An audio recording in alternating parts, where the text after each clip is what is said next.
Imagine taking a bath when three gorgeous girls suddenly crash your room, sent by the princess to wash your body and your desires. Is this actual paradise? Are the gods finally rewarding his endless suffering? Go back a few months. Before the world went to absolute hell, his girlfriend dumped him because Hyun-Myung had zero future. She claimed a loser like him didn't deserve to marry someone like her. 5 whole years down the drain, just like that. It shattered him. The poor guy quit his depressing job, locked himself away, and spent every waking hour doing nothing but gaming. But he had one serious talent. He was the top player in Pangaea, a game so insanely brutal it makes Dark Souls look like a childish joke. In this world, even friendly townspeople will stab you in the back. Die once, and all your hard work is deleted, forcing you to start from zero. Every single quest is a life-or-death gamble. The only silver lining is that dying rewards you with soul points to boost your next build. Our resident gamer has been grinding for actual years, meaning he is sitting on a massive hoard of millions of points. So when he finally builds a character with every single stat maxed out, the screen flashes blood red. A booming voice echoes inside his head right before he completely loses consciousness. Except this time, he isn't playing a game, he is inside the character. If he dies here, he dies in real life. Suddenly, he wakes up to the stinging burn of a whip cracking across his back. He's warned that one more fall makes him monster food. Looking at the miserable slaves marching through the desert, he really doesn't want to believe this is real. A massive beast carries their heavy cargo.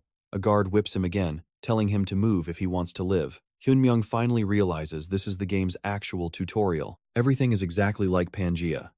Testing his luck, he whispers the ultimate magic words status window. A glowing blue interface pops up, and he can't believe it actually worked. His attributes are all 12, packed with multiple active and hidden talents. There is absolutely no mistake. He is trapped inside the game, and dying here means permanent, real-world death. But wait, normal stats only go up to 10, so how does he have 12? And what on earth are these 13 hidden talents? He has zero time to process this. Suddenly, the ground shakes violently. Hyun-Myung has no clue what's going on, and the guards look just as terrified. Over the horizon, the Desert Queen's massive army charges right at them. The commander rides in on a giant beast, her terrifying aura freezing the soldiers in place. But Hyun-Myung's jaw drops because he recognizes her. It's the legendary Snake Princess. Right then, a system alert flashes.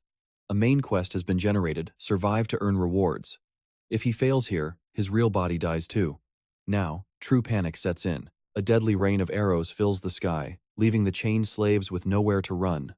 Hyun-Myung freezes as his survival instincts scream at him. He stands paralyzed, but as a stray arrow grazes his cheek, his mind suddenly clears. The injury unlocks his very first hidden talent, the Monarch's Heart. Meanwhile, enemy soldiers rush in to finish off the survivors. Hyun-Myung needs to unlock his shackles, and there are the keys on a dead guard. A soldier lunges at him, but he quickly snatches up a nearby blade. The moment his hand grips the hilt, a massive surge of power rushes through him. The attacking soldier doesn't even register the slave moving past before getting sliced down. It's an instant victory.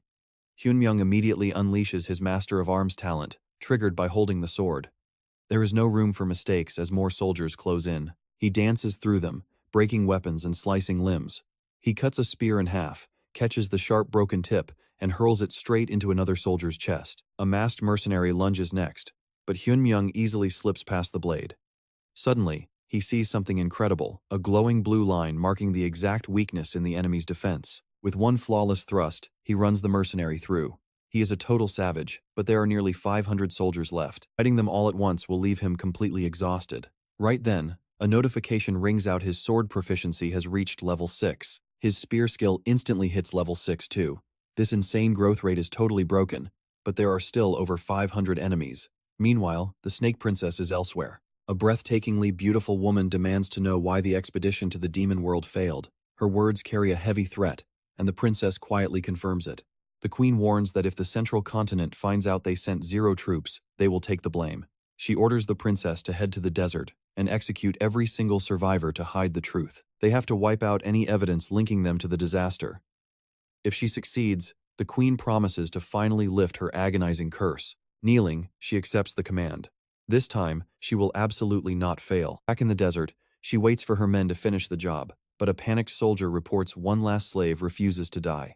She can't comprehend how a slave could possibly resist, but he did way more than that. He didn't just survive, he left the soldiers too terrified to strike back. 500 men are shaking in fear, while a system alert informs him he has hit level 2. Hyun-Myung refuses to die here, and one of his passive talents instantly wipes away his exhaustion. This is perfect. He is ready for round 2. This force of nature compels the princess to step onto the battlefield herself.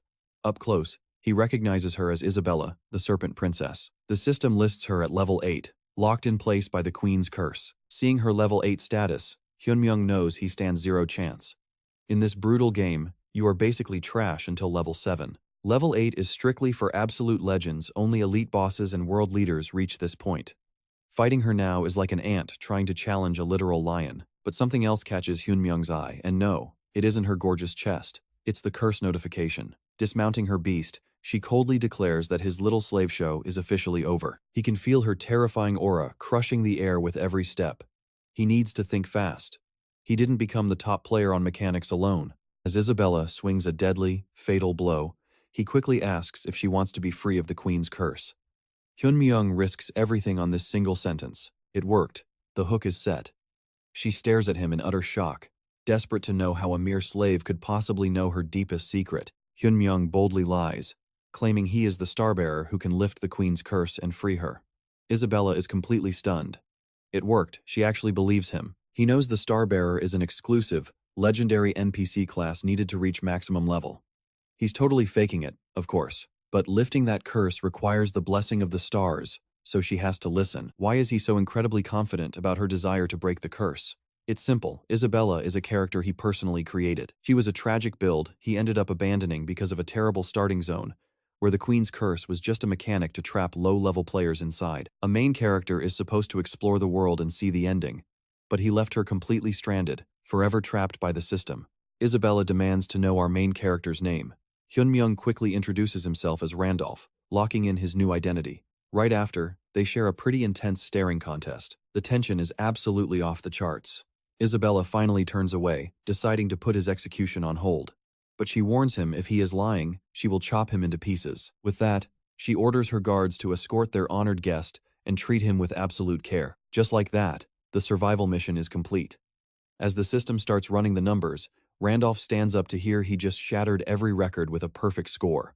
The constellation of fortune smiles down on him, boosting his rewards, while the constellation of battle mutters that his performance was actually pretty decent. He nabs a broken piece of the golden scale, a hydrogen soul, and Michaela's sword. Completely exhausted, Randolph drops to the floor, barely keeping his eyes open, as he realizes he actually survived. With a whopping 220 points, his legendary run is heading straight to the Hall of Fame. Later that night, inside a lavish castle bathtub, Randolph takes a moment to analyze his floating status windows. He notes that the hydrogen soul is incredibly rare, having dropped only once since launch, while Michaela's sword is basically the ultimate must-have weapon for starting out.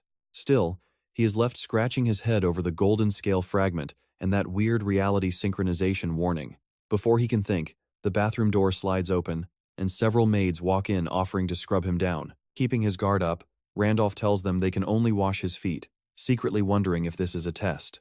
The girls immediately get to work. He realizes these are Isabella's personal maids. If he reacts, they will get suspicious since the starbearer is supposed to be immune to temptation. He tells himself to stay cool, but his eyes drift right to one of the girls' chest. Shaking off the distraction, he quickly pulls up his attribute screen and spots something bizarre.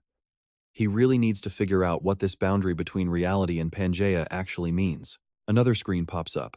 The Hall of Fame notifies him that entering the survival rankings has finally unlocked the log-out function. As a maid calls his title, Randolph stares in pure disbelief. Seeing usernames like Gracia and I Love Mint Chocolate brings back memories. He assumed those old online buddies had just quit the game, but they actually got sucked into this world too. But the real prize here is the log-out button. He can finally escape this crazy virtual world. Scrambling for an excuse, he tells the maids to stop because he needs to commune with the stars. He warns them that missing his celestial chat means losing his grand powers, asking if their princess would really want that. The maid goes completely silent. Randolph smoothly tells them to let Isabella know he will check in once he is done. Thank goodness that silly excuse worked. He was seriously worried he would be trapped in this fantasy land forever. Vowing never to touch this game again, he slams the log-out button. The system begins the countdown but drops a terrifying warning he must keep his character safe, because dying in the game means dying in real life. Just like that, he successfully logs out. He wakes up back in his own room, but weird, distant noises quickly catch his attention. Outside, a massive fire is engulfing the city as people scream in terror. Standing in the flames is a gigantic monster mantis. Suddenly, his phone blares a loud disaster alert. Stunned, Randolph looks through his window at the horror. The beast spots him and screeches, sending Randolph scrambling to the floor in absolute panic. How on earth are Pangaea monsters invading the real world? Suddenly, a shiny object slips from his pocket. It is the golden scale. The insane realization hits him like a truck as he grips his chair. Maybe he just fell asleep after playing the game for way too long, but let us be real, that makes absolutely zero sense. His life is not some cheesy comic book, so it has to be a dream. But then his eyes land on the scale and pouch right there on his desk. He desperately hopes these props were always lying around, dreading the terrifying possibility that everything was real. Slipping the scale into his pocket, he wonders what other loot crossed over with him, but the item screen refuses to load, telling him to contact customer support instead. He assumes the page glitched out, but then frantic screams from the street below break his train of thought. Panicked citizens are running for their lives from a colossal praying mantis tearing the neighborhood apart, and several people have already been sliced down. Police sirens wail as dispatchers frantically declare a state of emergency over multiple unidentified beasts. Right then, Randolph's phone buzzes with another strange notification. Realizing the barrier between the real world and Pangaea has completely shattered, he panics, wondering how to survive. As his hand brushes against the scale on his desk, he senses a weird, powerful energy radiating from it. He pieces it together. If virtual monsters can roam the streets, then his virtual loot should work too. Right on cue, Michaela's sword and the hydrogen soul materialize right out of his backpack, but how does he actually equip them without a mouse to double-click? Remembering his earlier system interface, a crazy idea strikes him. Fighting these beasts as a normal human is suicide, so he activates the synchronization option with his character, Randolph. With the golden scale fragment set to a 24-hour limit, the scene shifts to a ruined street where a terrified mother is running with her little girl. The little girl whimpers, asking where her dad is, and her mother reassures her he is coming soon. Suddenly, a massive chunk of concrete collapses right on top of them, tossing the kid clear of the blast. Pinned under the heavy debris, the bleeding mother urges her daughter to run and save herself. Just then, an office worker rushes over to help. She asks if they are okay, and the trapped mother begs her to take the girl and run. Fighting back tears, Kester Obal, Kester mother, but solemnly promises to protect the child with her life. But as the worker turns to flee, she freezes. A towering predator is staring right down at her, its massive jaws gaping open. She closes her eyes, thinking this is the end. Right before the bite lands, a glowing sword impales the beast. Randolph teleports in, instantly shredding the giant mantis into a million pieces, saving her like a total boss. The rescued woman cannot help but blush. She pinches herself to make sure she is alive, wondering who this mysterious savior is. Another mantis lunges at her, and she screams a warning, but the beast totally whiffs. The shocked secretary blinks in confusion. Right behind him looms a massive 9-headed dragon. Randolph effortlessly leaps onto the beast's head, coolly telling the woman to stay back. Thoroughly stunned, she can only stammer, wondering if she has completely lost her mind. While little Yoonji runs to her mother, the secretary watches as the father arrives. Looking back, she is stunned to see Randolph slicing through a dozen monsters without even breaking a sweat. It turns out this chaos is global, with portals opening worldwide, bringing ruin and terror. But humanity is not defenseless. Legendary warriors have also crossed over, completely immune to bullets and ready to slay these beasts. Glowing armor pieces wrap around a new hero's shoulder as he promises to keep everyone safe. As the world transforms overnight, a mysterious figure scoffs, calling these rookies idiots for wasting their precious golden scales. Drawing his own scale, an assassin quietly realizes that the merge between reality and Pangaea is officially happening. In this lawless new world, survival is a massive competition where collecting scale fragments determines who rules. Now, the global leaderboard that remained locked for 2 whole years is updating, and the top score is a mind-blowing 220 points. Rival players begin to wonder if Randolph is the legendary Spectre, a mythical ghost-like gamer who first organized a caravan called the Demon Realm Expedition, coming closer to the true ending than anyone in history. Despite that final run ending in a tragic wipe, he is still recognized as the undisputed #1 player in Pangaea. Since his top-tier avatar would reappear upon death, he must have respawned right after the fail. Although his high-level gear and fancy outfit got completely reset, his overpowered past talents carried over, perfectly explaining how he managed to pull off that insane high score. Randolph snaps back to reality. It is pretty wild how monsters are spawning in the real world, while players get summoned looking exactly like their custom in-game characters. Things are finally making sense now. Back when he played his previous character, he nearly cleared the game during that Demon Realm expedition.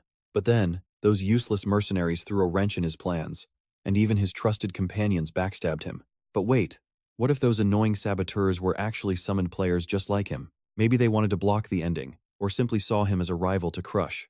And since the game world and reality have completely merged, he cannot just log out to hide anymore. If he wants to survive this crazy new life, he needs a massive power-up immediately. Stepping outside, he runs right into Isabella, who dryly asks if he is done chatting with the stars. He nods, saying he is here to keep his word.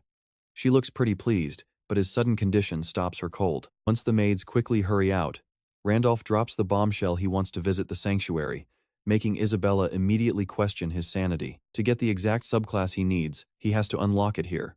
He spins a quick lie about a hidden star waiting inside, hoping to trigger the system's class reward prompt.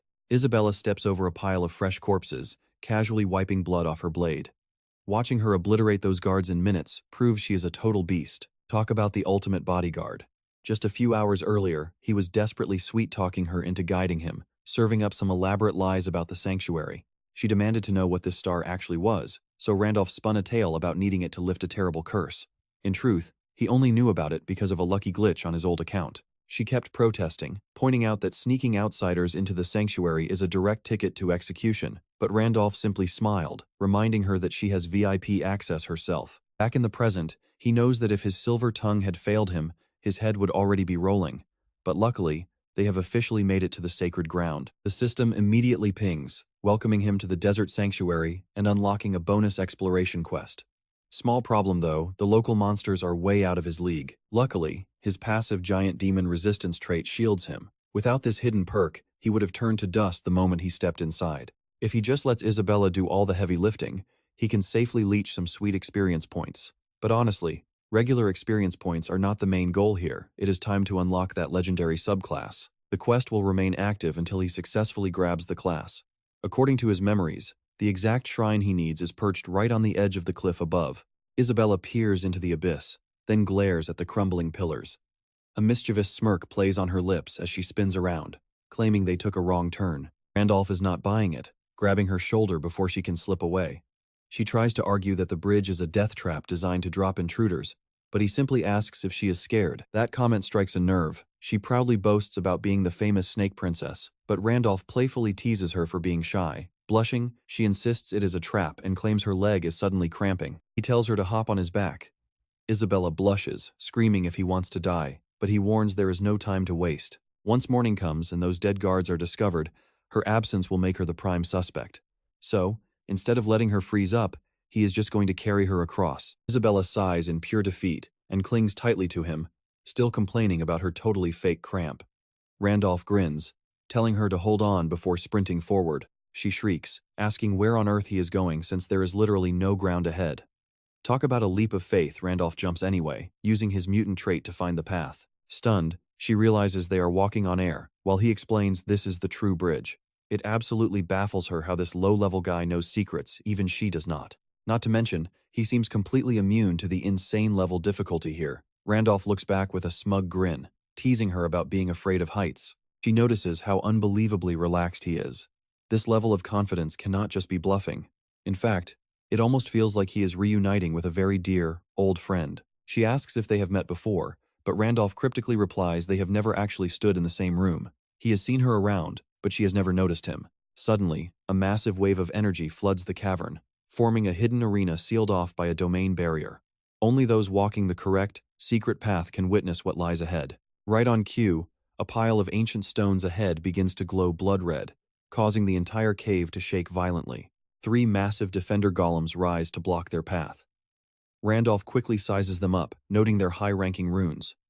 Trying to fight these guys head-on at his level is a total suicide mission. He jokingly asks Isabella if her leg cramp is cured yet. Gritting her teeth, she tells him to shut up and watch, just as a giant stone fist comes hurtling her way. She merely smirks. With a quick flick of her hand, the golem's entire arm is sliced right off.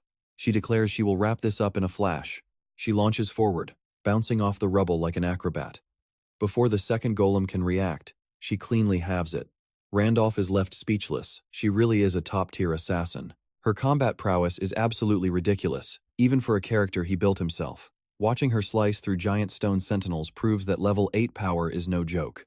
Suddenly, A notification pops up offering him the Golem Creator class. He cannot help but laugh. Is the system seriously crediting her kills as his own hard work? Summoner classes are incredibly rare in Pangaea, and this high-rank option is incredibly tempting. But he immediately declines. The legendary class he is chasing can only be granted by a much bigger fish. Suddenly, a heavy wave of dark energy makes Isabella freeze. Out of the shadows rises a colossal figure, Dramath, the ancient master of the mountain, furious at their intrusion. Randolph smiles, recognizing him instantly. It is the legendary guardian of the star, the ancestral king Dramath. Both of them stand completely frozen before the towering giant serpent. The system flashes red, warning that his current level is way below the recommended level 10. The sheer pressure radiating from this boss is absolutely suffocating. Isabella glares at him, asking if he brought her along just to act as his personal shield. Randolph nervously laughs it off, claiming this beast is incredibly gentle right before it lunges directly at them. The serpent strikes, sending Isabella crashing down.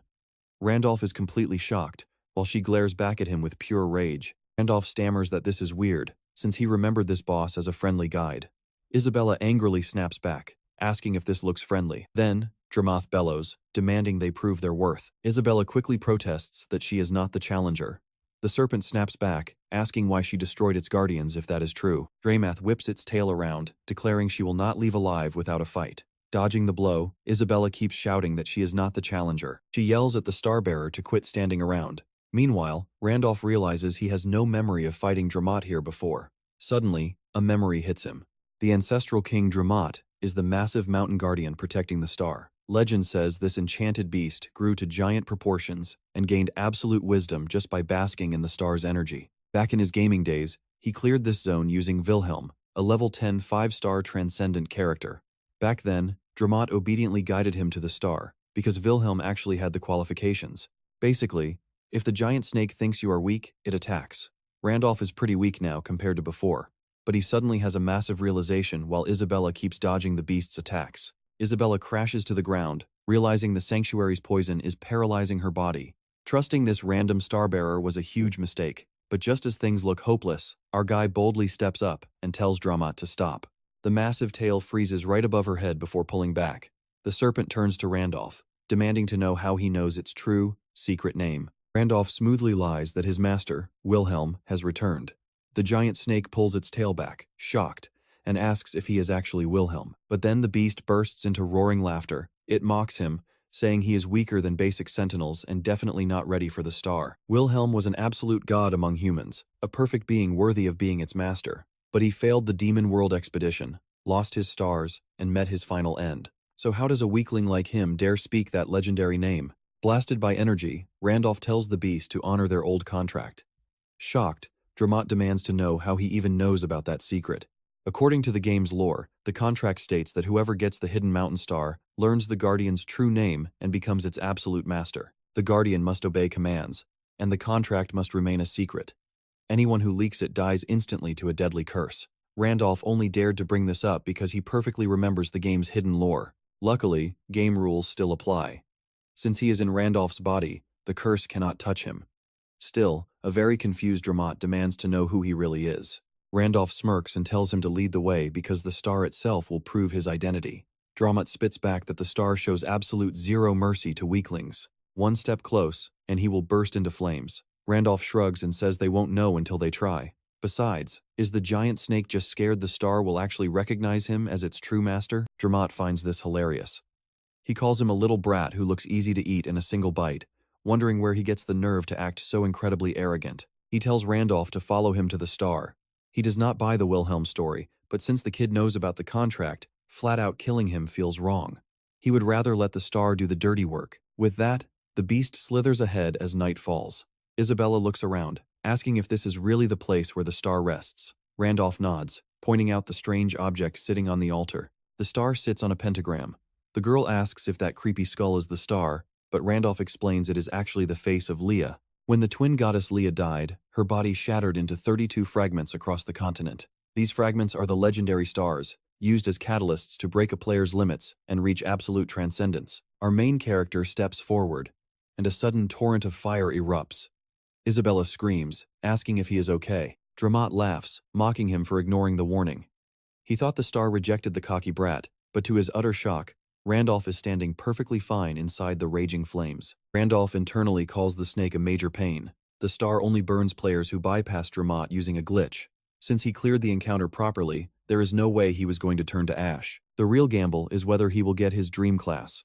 Grabbing a star classless forces a class change, a secret trick he discovered completely by accident in his past life. He calls upon the void, reciting all 12 of his hidden talents to the star. Suddenly, the artifact speaks, acknowledging his path, and starts converting his mana into pure cosmic energy. He unlocks the broken Star Piercer skill, along with the star's blessing. This also activates a passive effect, giving him +5 to all stats, and scaling his power with every star he collects. Best of all, this stat boost stays even after Transcendence. He officially unlocks the legendary successor of the Stars class, emerging completely transformed. Staring at the massive power pulsing in his palm, he looks like a true boss. A shocked Isabella can barely believe he actually absorbed the star. Randolph then asks what she plans to do once she is free. She admittingly says she wants to escape this miserable desert and find the lost Durzian bloodline. Randolph offers to help her do just that, but on one strict condition. She must work for him for exactly 1 year, and in return, he will guarantee her freedom and help track down her family. This contract immediately reminds her of the cruel queen from her past. She clenches her fists in silent rage, but Randolph gently places a reassuring hand on her shoulder. He promises he is not like that lying queen, making her hesitate and bite her lip. She drops to her knees, swearing her loyalty. Randolph praises her smart choice, then turns to Dramat, asking if the star's owner is indeed its master. The once terrifying serpent goes completely docile and nods. Randolph tells it to bow. Suddenly, the system calculates his massive achievements, bumping him to 230 points on the global rankings. Powerful, battle-focused constellations begin watching him with interest. Meanwhile, far away, a furious queen senses his rising presence. Realizing Isabella entered the sanctuary with a runaway slave, she orders her guards to capture them immediately. Meanwhile, back in the modern world, a quiet coffee shop is buzzing with some serious rumors. Inside, a pair of twins are debating if this new top player is actually the legendary Spectre. Getting a ranking this high on a first quest is impossible without knowing every exploit. The legendary ghost player who dominated the game for 5 years has finally returned. This is going to break the internet, and they need to contact him before anyone else does. She wonders how they will find him when everyone failed for 5 years. But the twins note he was just a ghost account before, and now he actually exists. They decide to bait him using the secret auction that unlocked after the second main quest. After all, he will need top-tier gear to stay first in the upcoming third quest. Their plan is simple. Post a high-quality, rare item for a dirt-cheap price at the auction. Once he buys it, they will use their twin talisman ability to secretly track the buyer. Clueless newbies fall for this cheap bait all the time, only to end up tracked down, completely robbed, or worse, brutally murdered. The red-haired girl scoffed, pointing out that the real Spectre would know every single talisman trick in the game. She shivers with excitement, laughing that a guy crazy enough to start a grand expedition might just bite anyway. A player that insane is definitely not normal, and he won't be able to resist an overpowered item. No matter what, they have to find him and recruit him to their guild. The twins jokingly call her a total stalker. Meanwhile, back at the sanctuary, the global rankings update, kicking one top player completely off the class acquisition leaderboard. A rival assassin wonders how someone achieved 230 points, realizing they won't even be able to access the secret auction for a while. Left in a graveyard of bodies, he figures climbing the leaderboard is simple. Just slaughter anyone at the top. Talk about a brutal plan. Soon after, Dramuth moves ahead with our heroes. The system chime rings in subquest complete. Not only did he clear the sanctuary, but he's also the very first to do it, bagging a sweet achievement. He grabs a handy teleportation book as his prize. Honestly, Randolph thinks this trip wasn't half bad. Now he can escape this place and wrap up his quest, hitting 2 birds with 1 stone. Ding! A level up finally hits, pushing Randolph to level 3. It is agonizingly slow because his massive list of talents means he needs 10 times more experience than average players. But hey, his stats got a massive boost to compensate, so no complaints here. Besides, he has bigger fish to fry right now. He checks his main quest loot 2 ridiculously rare items for his low level. First up is the Cloak of Shadows, which literally grants him free, built-in stealth by turning him invisible. But peaceful looting time is cut short. Dramuth instantly senses trouble, 2 fast-moving signatures closing in. Within seconds, the intruders leap right in front of them. Dramuth growls a warning about intruders. Isabella groans, guessing it is the Queen's pursuit squad, but our main guy points out they have been hanging around here way too long. Isabella panics, asking what the plan is. The Queen might not be here, But this squad is packing serious heat. Even with a giant snake guardian, they are vastly outnumbered. Our hero just shrugs. Why should they fight when they have a giant guardian right here? Isabella catches on quick, leaping away while wishing the big snake good luck. As they sprint to the exit, agonizing screams echo behind them. Isabella nervously asks if it is really fine to ditch the snake. Our guy calmly reminds her that the queen is not coming. Plus, there is no way the full pursuit force is here yet. This is likely just a small advance unit. If they linger and get cornered by the main army, they are toast. Isabella raises an eyebrow, asking if he is abandoning Dramuth because the snake is useless now. Our hero simply notes that the Guardian cannot leave anyway. To actually escape this region, they must reach the portal located at the very edge of the desert. Since he cleared her curse with the star blessing, she can use the gate easily. But there is a massive catch. The portal takes sweet time to boot up, and Isabella is highly stressed. Randolph assures her they will be free once they cross, but notes the activation delay. When she asks how long it takes, he drops a bombshell about 12 hours. As she can see, this open desert has 0 hiding spots. Their best bet is the pursuit squad heading straight for the sanctuary. With the giant snake stalling, they can buy some precious hours before the enemy realizes they have slipped away. While this fantasy world is incredibly important, he urgently needs to check on the real world first. He asks if he can truly trust her here. She immediately unsheathes her dagger, promising to guard his body.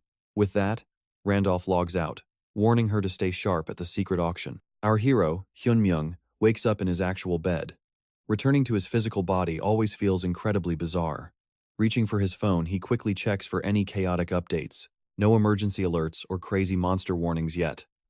The real world and Pangaea are definitely merging, but there are still so many massive unknowns he has to figure out. Before long, monsters will run rampant, and real-world players are starting to worry him. He has to log out occasionally just to gather intel. Suddenly, a text pops up from his ex, Kim So-yoon. Cut to a restaurant, where some guy on the phone complains about buying her food and clothes. Seo-yoon snaps back, mocking him for flexing his wealth earlier only to act like a total cheapskate now. She tells him there is absolutely no reason to meet up. Hanging up on the poor guy, she lies about meeting a friend and warns him to never call her again. She rolls her eyes at the annoying loser. Sure, Hyun-Myung was kind of pathetic, but at least he treated her like a queen. Seriously, the audacity of this girl is totally off the charts. Right on cue, Hyun-Myung calls her name.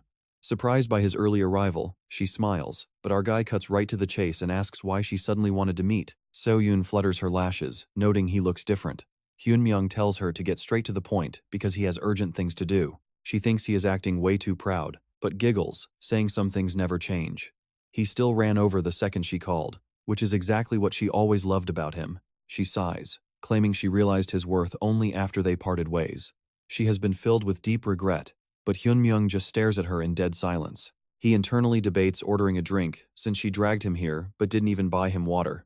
Standing up, he tells her he is leaving. So-yoon panics, begging him to stay because she genuinely misses him. Hyun-Myung asks if her new boyfriend knows she is here.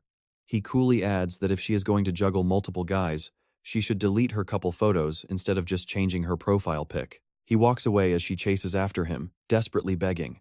But our guy realizes his mind is feeling incredibly, strangely calm. He wonders if his in-game growth is bleeding into reality. Suddenly, a guy nearby starts screaming, furious that a girl called him a stalker. The creep barks at the crowd to mind their business while the girl begs him to let go. Suddenly, he pulls out a box cutter and lunges. She screams, closing her eyes, but Hyun-Myung effortlessly catches his wrist mid-air. Hyun-Myung warns him that this has gone far enough. The attacker yells to butt out, but instantly screeches in agony as his bones start to creak. Hyun-Myung realizes he can easily snap this guy's wrist without even trying. His physical body is changing. He casually tosses the creep aside and asks the shaken woman if she is okay. She gasps that he saved her life.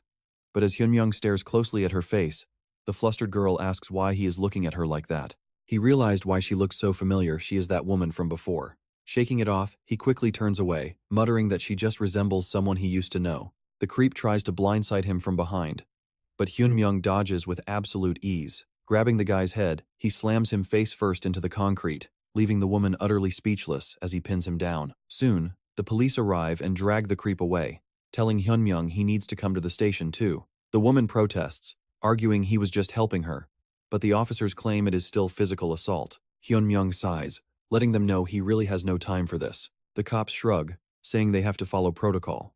But the girl steps in, warning them they will be held responsible if they hassle a good Samaritan. Introducing herself as Kim Hana, a reporter for CK Network, she tells them to back off. She threateningly asks if they want this story broadcasted live. The officers nervously whisper, while onlookers recognize her as the famous hero who saved a child during the initial monster outbreak. Reluctantly, the cops agree to only take the stalker. Hana thanks our guy, handing him her card and explaining she is a reporter specializing in covering the newly emerged dimensional warriors. These are the extraordinary people who popped up right alongside the monsters, earning themselves a pretty legendary reputation. Hyun-Myung wonders if she is talking about actual players. To him, an alien invasion makes way more sense than a game coming to life. Just then, Seyun rushes over to check if he is okay. She grabs his arm, frantically asking if he is hurt, but Hana casually interrupts to ask if she is his girlfriend. Hyun-Myung quickly pulls away, denies it, and tells Hana he does not have a business card. Instead, he just hands over his number, leaving Seo-yeon absolutely crushed. Hana smiles, saying Park Hyun-Myung is a pretty nice name. She tells him to text her tomorrow for coffee or dinner on her tab, and of course, our guy is not about to say no. Seo-yeon throws a fit, asking how he could treat her like this when he is just a total nobody. Meanwhile, on her way home, Hana gets a call. Her phone buzzes, and the caller asks if the great Kim is enjoying her weekend, before dropping some annoying news about a leftover assignment. She has to interview the famous player Gracia. Hana asks if that is the literal hero who saved America, wondering why she is the one who has to deal with such a massive celebrity. Either way, she is heading to Korea. Game over. Back in the game, Isabella stands amidst a sea of bodies, completely out of breath. Somehow, she is still standing after taking out 100 assassins. She stumbles a bit, but one of the mercenaries warns her that the queen demands her return. He promises that if she just hands over the slave behind her, they can pretend this fight never happened. But she keeps her dagger raised. In response, the assassins slowly close in on her. Isabella stands her ground, desperately looking for any way out of this mess. Suddenly, massive energy surges through the area. A teleport spell activates, and Randolph appears just in time to catch Isabella as she stumbles. Our main character smiles, telling her she did a great job holding them off. Isabella dryly asks if he is finally done talking to the stars. Hearing this, one of the mercenaries barks orders to quit standing around and execute the traitor. Randolph tells her she kept her promise to protect him, so now it is his turn to return the favor. He unleashes the surging power in his hands, activating the Star Piercer skill. It consumes all his energy, lasting for exactly 41 seconds. Instantly, assassins drop. Dead. Randolph turns to her, saying this is her true moment of freedom and she should enjoy it. Isabella realizes this is the power of a star bearer. He adds that it is not too late to turn back if she wants, promising he will not stop her. But Isabella stands her ground and refuses. A soft smile spreads across her face because she has already decided to stay right by his side. Suddenly, the curse limiting Isabella is completely broken and a gateway opens to the central continent of Arcana.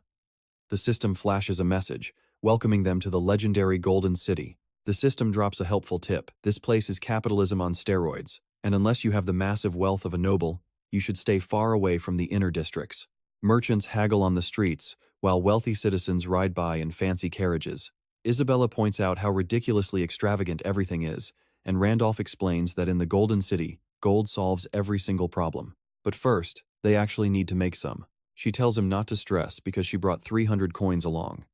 Randolph just lets out a heavy sigh, explaining that tiny amount will barely last them a single night, leaving her completely shocked. Isabella argues that is impossible, since 300 coins can buy 10 slaves, which is 10 times the price of a cleric. Randolph just laughs it off, saying prices here are way different than the Cultisman Desert. But then, he realizes there is no reason to stress when cash is practically scattered everywhere. Isabella asks what he means, and Randolph simply points to a massive casino. She looks at him like he is crazy, but our main character just stands there with a smug grin. Watch closely as his broken hidden trait, the Blessing of Gold, is finally activated. Arcana is famously known as the City of Pleasures. In this region, every small city acts as its own kingdom, but they all share a single rule: money is law, and the absolute heart of all that wealth is the notorious Hudson Casino. A security guard politely stops them, explaining that anyone with a deposit of less than 10,000 gold is not allowed inside. Isabella panics, asking why he did not mention this fee, especially since they only have 100 gold left after buying clean clothes. Randolph just shrugs, pointing out they never actually had money anyway. No cash. Randolph tells the guard he can offer collateral instead, holding up the legendary Fairy Queen's tear. The guard's jaw drops, instantly treating them like ultimate VIPs as all the staff bow down. Isabella is baffled and asks what he just showed them, and Randolph explains it is a Fairy Queen's Tear talisman. He got it as a reward back at the sanctuary, and the thing is easily worth over 1 million gold. Randolph is not worried at all since it is just a temporary deposit, and he plans to buy it right back once he wins. The roulette wheel spins rapidly. The ball bounces past the red and lands squarely on black, sending the crowd into a frenzy as he wins yet again. Starting with just 1,250 gold, he has already racked up over 1.5 million. Randolph smiles, thinking his blessing of gold is easily the most broken trait ever created. While Isabella celebrates their massive wealth, the dealer nervously steps forward to address our main character. He offers to pay out all his winnings on one condition: he is banned forever. Talk about being too good at winning, but everyone copying his bets was destroying their business. Guards surround them. Leave now. The dealer politely but firmly asks him to exit the premises. Isabella glares at the guards with absolute fury, but Randolph tells her it is fine. He agrees to leave, but says he needs to speak with the owner first. When the dealer denies his request, Randolph tells him not to get the wrong idea. He is not the one begging for a meeting. Their boss will be the one desperate to meet him, so the dealer just needs to pass along the name Randolph. Meanwhile, in a private office, a man analyzes the Fairy Queen's Tear using his hand of observation skill. He confirms the item is genuine, but wonders who on earth could actually own it. These talismans are only carried by the High Fairy Knights, and those creatures almost never leave their hidden sanctuary. A single Fairy Knight is strong enough to easily wipe out 3 level 10 warriors. He has searched high and low for one of these things, but nobody was ever willing to sell. To think a legendary treasure like this would just walk into his casino on its own. Suddenly, a subordinate rushes in to tell Mr. Hudson that the guy who left the talisman as collateral is demanding to meet with him. Greed spreads across his face. Tea time. They sit down, where Randolph remains perfectly still and completely unfazed. Hudson studies Randolph, wondering how this weak-looking guy ended up with a Fairy Queen's Tear. He notes that Randolph wanted to speak with him and asks what this is all about. Randolph casually replies that he simply knew Hudson would want to meet him. Since he needs his collateral back, Hudson smiles and points out that as a known collector of rare talismans, he was already planning to make an offer. A solid deal. Randolph says he is always open, and Hudson laughs, calling it excellent news before they discuss the price. Hudson offers a total of 2 million gold, calling it an incredibly generous deal. While Isabella gasps in shock, Randolph calmly replies that he wants 20 million. Hudson scoffs, pointing out that is enough to buy a massive mansion in downtown Arcana. No matter how rare it is, a talisman is just used for forging weapons, and even he will not pay that much for a hobby. Randolph counters that it is only a hobby item to people who do not know its true value. To Hudson, the Fairy Queen's Tear is the key to entering the city council. The minimum requirement is reaching level 10 through one's own power. For a non-combatant like Hudson, that is completely impossible. That is why he desperately needs the Tear, allowing him to use high-level gear to make up for his terrible stats. And the only reason a simple casino owner wants to join the council is to finally earn some respect from the family of his fiancée, Serengeti. Hearing that name instantly triggers Randolph's memory. As the only daughter of Marquis Weiser, she was known as the legendary White Knight who led 500 soldiers during the expedition to the Demon Kingdom. Serengeti literally lost her legs to save him from the Demon King. As his trusty right hand, she gave everything. But back then, he just thought of it as a dramatic game event. After all, to him, Pangaea was just a game. But everything changes when Wilhelm gets sucked into this fantasy world. Realizing these NPCs are actually living people, a memory hits him. He remembers Serengeti's parting words: if she never returned from the expedition, he had to deliver a special package. He finally gets his hands on her necklace, wondering what secrets it holds. Inside the beautiful locket, there is a picture of Serengeti, right next to her fiancé, Hudson. This makes zero sense to him because in the original game, she never had a fiancé. Clearly, someone messed with her character file. The world only accepted this change because Hudson is a fellow player who fully blended in. Stunned, Hudson demands to know how he found out, since he never told a soul. Randolph realizes Hudson must have gotten here way before him. Now, he needs to squeeze this guy for every bit of info about other players. He casually raises a hand, claiming he did not find out on his own, the stars told him. Hudson is shocked, asking if he is a stellar bearer. Randolph says he does not care if Hudson believes him, but he can offer him anything he desires, not just gold. There is only one catch. When Hudson asks what, Randolph tells him to share his entire life story with the stars. He will only decide to help after hearing everything. But Hudson must tell the absolute truth, because the stars do not tolerate lies. Confused, Hudson clutches his leg, wondering why his life story even matters. Randolph knows this is a tough choice. You do not just run into a stellar bearer every day, and sharing personal info could easily blow Hudson's cover. See, hunters are specialized, NPCs who hunt down players, treating them like criminals to be executed on sight. Countless players have already died this way, meaning extreme caution is the only way to survive. Randolph has to keep a low profile too, but he is absolutely certain Hudson will take the deal. To Hudson, Serengeti is definitely not some faceless NPC. Staring deeply at the photo of his beloved, Hudson agrees to spill his life story. He decides to start with Serengeti, since everything he wants revolves around her. She was an incredibly brave knight who joined the grand expedition to the Demon Realm, led by the legendary 8 heroes. Our main guy is confused since Wilhelm led that raid, but Hudson explains that while Wilhelm was the star, all 8 heroes were involved. Sadly, bitter infighting among them completely ruined the entire mission. Randolph asks if he actually knows who these 8 heroes are. Hudson nods, calling them ultimate legends, adding that Gracia was easily the strongest one after Wilhelm. Meanwhile, a massive news broadcast by reporter Kim Hana asks about a mysterious man riding a monster. Gracia's secretary mentions she booked an interview with Hana, and he thanks her. The secretary wonders if visiting Korea is a safe idea since the government wants him to stay in America. But Gracia insists on going. He has a strong gut feeling that this target is his long-lost friend. Randolph sits there absorbing every detail of the tale. Cut back to modern-day Seoul, where Randolph is eating, feeling a little sick. Hana asks if the meat tastes bad, but he just claims he is exhausted from yesterday. In reality, Hudson spent the entire night crying his eyes out, while Randolph grinded for hero info without getting a single wink of sleep. Feeling guilty, Randolph wonders if this fancy place is too pricey for a free meal. Hana laughs, reminding him that he saved her from that nasty stalker. A simple dinner does not even begin to repay him. But suddenly, something catches her eye. She points out a woman in the back who keeps staring at their table. Randolph is amazed by the wild coincidence. The dude she is with looks exactly like the guy from Kim Seo-yeon's social media. He guesses his name is Jin-woo. Hana offers to move tables if he is uncomfortable. Randolph tells her not to worry. He has absolutely nothing to do with his ex anymore, so it is fine. Suddenly, an angry voice calls out his real name, demanding to know why he followed Seo-yeon. The guy accuses him of stalking her long after their breakup. When Randolph questions him, Jin-woo doubles down. Jin-woo claims he heard all about how Randolph cried and begged Seo-yeon for a coffee date. Randolph is lost, but seeing Seo-yeon smirk, the pieces finally click. Jin-woo threatens to end him if he stays near Seo-yeon. Hana finally snaps, calling the whole scene ridiculous. But Jin-woo just scoffs, asking if Hana is some cheap rental girlfriend. The restaurant patrons stare as Jin-woo hurls insults and Hana fires back.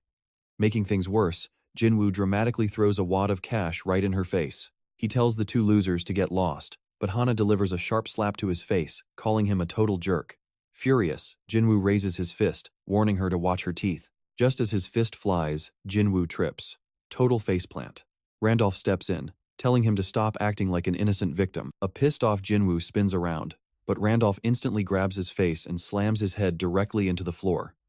Terrified, Jin-woo wonders how this guy can be so ridiculously strong.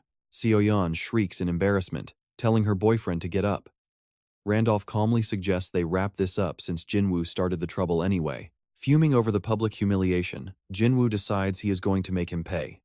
He reaches into his pocket and pulls out a glowing scale. The scale erupts in a blinding flash that lights up the entire room. Randolph looks on in surprise, while onlookers gasp, realizing they are witnessing a real dimensional warrior's transformation. Jin-woo slams him down, hard. Our hero lands flat on his back as Hana screams out for Randolph in panic. Randolph is stunned to find out Jin-woo is a player, but he is even more confused by how weak the hit felt. The attack did absolutely 0 damage. Suddenly, his great sage trait activates. Jin-woo barks that he only let his guard down earlier. But, checking his stats, Randolph realizes this clown only has 1 class and is barely level 4. In this game world, leveling up requires massive amounts of experience. Players with multiple high-tier talents need even more points, making them staggeringly strong but incredibly slow to level up. But Jin-woo is the complete opposite 0 talent. The actual reason his level is so pathetic is that he has never been in a real fight. He is just a beginner who ran away from day 1. After stumbling his way through the main quest with pure luck, he somehow managed to unlock a decent class. By hitting a high rank, he earned the rare ability to log out. Honestly, Randolph does not even need to look to know this guy is completely talentless. Seo-yeon begs them to stop because everyone is staring. Annoyed, Jin-woo says he is done here, warning Randolph that he only survived today because of Seo-yeon. He tells him to stay far away from her. Randolph cannot believe this idiot is openly flexing his player status, wasting a valuable golden scale for a petty scene. Hana asks if he is all right, and he nods. He tells her to ignore it since they technically struck first anyway. It is no big deal, so they should just finish eating. But suddenly, A bizarre chill sweeps over him as a violent earthquake begins. No way. The surrounding walls begin to crack and shatter. The dimensional collapse is starting, and monsters are on the way. Hana panics and says they need to run. Randolph quickly covers her mouth. Everyone flees the monsters, but strangely, the beasts aren't even trying to bite. Randolph knows they're actually lucky these putrid worms showed up, since they only scavenge corpses. As long as nobody attacks them, the real boss won't spawn. Too bad some worms surround Jinwoo and Seoyeon, prompting her to scream at her boyfriend to do something. Too late. Jinwoo readies his spear, completely ignoring Randolph's screams. He somehow kills it in a single strike, and stands there looking totally confused. Suddenly feeling like an anime protagonist, he boasts about wiping out all these damned monsters. The crowd goes wild, shouting that this is expected of a dimensional warrior, before telling everyone to run. Honestly, you have to laugh at how overconfident Jinwoo is right now. He thinks these things are nothing, while Randolph is literally begging Hana to run away from this fighting idiot. Suddenly, thick mist rolls in, blinding him. Out of nowhere, a hand reaches out and covers his eyes from behind. An observer is watching. It demands to know who dared to slaughter its children. The elite boss, a putrid mamba, finally emerges. It normally takes a 20-man raid party at level 6, and now it orders Jinwoo to kill everyone. And just like that, Jinwoo is completely possessed. Nearby, one of the guys on the ground coughs, unable to see through the fog. He has no idea Jinwoo is already creeping up right behind him. Jinwoo aims his spear and thrusts, telling him to go to hell. Because of the hallucinogenic putrid worm blood, he actually sees the poor guy as a monster. The victim can only stare, completely baffled. Blood sprays everywhere, but it is actually Randolph who blocked the strike by severing his arm. Jinwoo panics, looking aside as Randolph mutters he did not want to step in, but this has gone too far. He orders Jinwoo to face him right now. Suddenly, the putrid worms start stirring and wrap Jinwoo in a cackling cocoon. A hideous creature bursts out, screaming that this new form is not bad at all. The putrid mamba notes there is a pretty tasty-looking human nearby. Randolph just glares back. Elsewhere in the thick fog, Hana screams out for Hyun-Myung, wondering where he is. Blinded. She cries out his name one last time into the fog. Meanwhile, Randolph charges headfirst, wrecking everything in his path. He dodges the heavy blows, realizing that while the fog hid his transformation, it does not guarantee an easy win. If he did not already know its attack patterns, he would be shredded by now. The mamba wonders how this weak human is dodging everything. He acts as if he can read the future. Randolph prepares to thrust his blade, but the monster just laughs and tells him it is completely useless. Instead, Randolph effortlessly slices through all its tentacles. As he turns, he anticipates the boss's next strike. A massive explosion of blood erupts, and Randolph quickly grabs a nearby table. He shields himself with it, knowing that if the blood touches him, he gets hit with a nasty debuff. The table blocks the splatters, but he immediately smashes it and keeps pushing forward, breathing heavily. The mamba admits it did not expect him to dodge that, praising his evasion skills. But in the end, since the human's attacks cannot reach him, all that dodging is completely pointless. Randolph tells it to chill, promising he will run a sword through its skull in just a moment. With that, he summons the talisman of the Fairy Queen's tear and equips the legendary boots of Hermes. His stats are too low, but the magical tear lets him bypass the requirements. He also equips Michaela's full armor set. Now, he can activate the Celestial Dragonoid ability and the insane speed of Hermes. He is pretty glad he snagged these at the secret auction, though using the precious tear is a bit painful, since it is meant only for extreme emergencies. These boots mimic a god's actual feet, allowing the wearer to run like the wind. Randolph rushes forward to keep his promise, and with a single step, he covers the distance. He is suddenly right in the monster's face. A tentacle whips toward him, but he dodges with ease. The ground literally crumbles beneath his feet, but he keeps moving forward without pausing. He is moving so fast he leaves an actual afterimage, completely blindsiding the beast by appearing behind it. The monster curses him and fires spines from its back, but Randolph deflects them with ease. Watch out. He readies his blade, staring down the monster through his helmet. But then, the creature whips its tail. A heavy blow forces Randolph back. He spits out some blood but keeps his guard up. Suddenly, the system triggers the Michaela set bonus, transforming him into a powerful celestial dragonkin. The monster grunts that he still has tricks left. Gathering boiling blood in its mouth, it fires a massive blast, yelling at the damned rat to die. Randolph knows this is the mamba's final attack pattern. If he can just survive this, the battle is won. As the blood-red cyclone closes in on his boots, the beast laughs, saying there is no way a rat survives this. From inside the storm, massive energy starts to gather. Randolph unleashes his armor's special effect, generating a massive gale. The mamba realizes too late that he is using the wind to blow away the poison. Here is the catch. This boss has 4 patterns, and after using them all, it gets briefly confused. But if you do not kill it now, the next round gets insanely buffed. Randolph charges forward, knowing this is his single window of opportunity. The putrid mamba begs him to wait a second, but its head is already sliced off in a single clean sweep. Driving his sword deep into the carcass, Randolph mutters that he told him he would do it. The system congratulates him for soloing the black mamba, extending his golden scale time to almost 43 hours. The crowd cheers as the thick mist finally begins to clear. As the darkness recedes, Randolph obtains a lucky die, pushing his synchronization up to 9.1%. Is it over? Hannah looks around, utterly confused. Through the thinning mist, she spots a hooded figure, but Randolph quickly covers up his face. She approaches, saying he is the one who saved her and asking if he remembers her. Meanwhile, Hyun-Myung realizes she is safe as the cloak activates. Hannah begs to talk for a second, but Randolph vanishes. She stands there stunned, looking at the ruined battlefield around her. But out of nowhere, Randolph approaches her in his normal clothes, calling her name. Hannah quickly turns around. Randolph sighs that he finally found her, explaining they got separated in all the chaos. He asks if she is hurt, but Hannah says she is fine while noticing something a bit off about him. His finger is bleeding, and he mutters that he never expected things to end up like this. Hannah asks if he is hurt, but he plays it off, saying it is just monster blood splatters. Hannah points out his clothes are completely clean, but his nails are caked in dried blood. Plus, she remembers how eerily calm he was during the attack, as if he knew exactly what those monsters were. Randolph panics internally, making up an excuse that things got so wild he just blurted out whatever came to mind.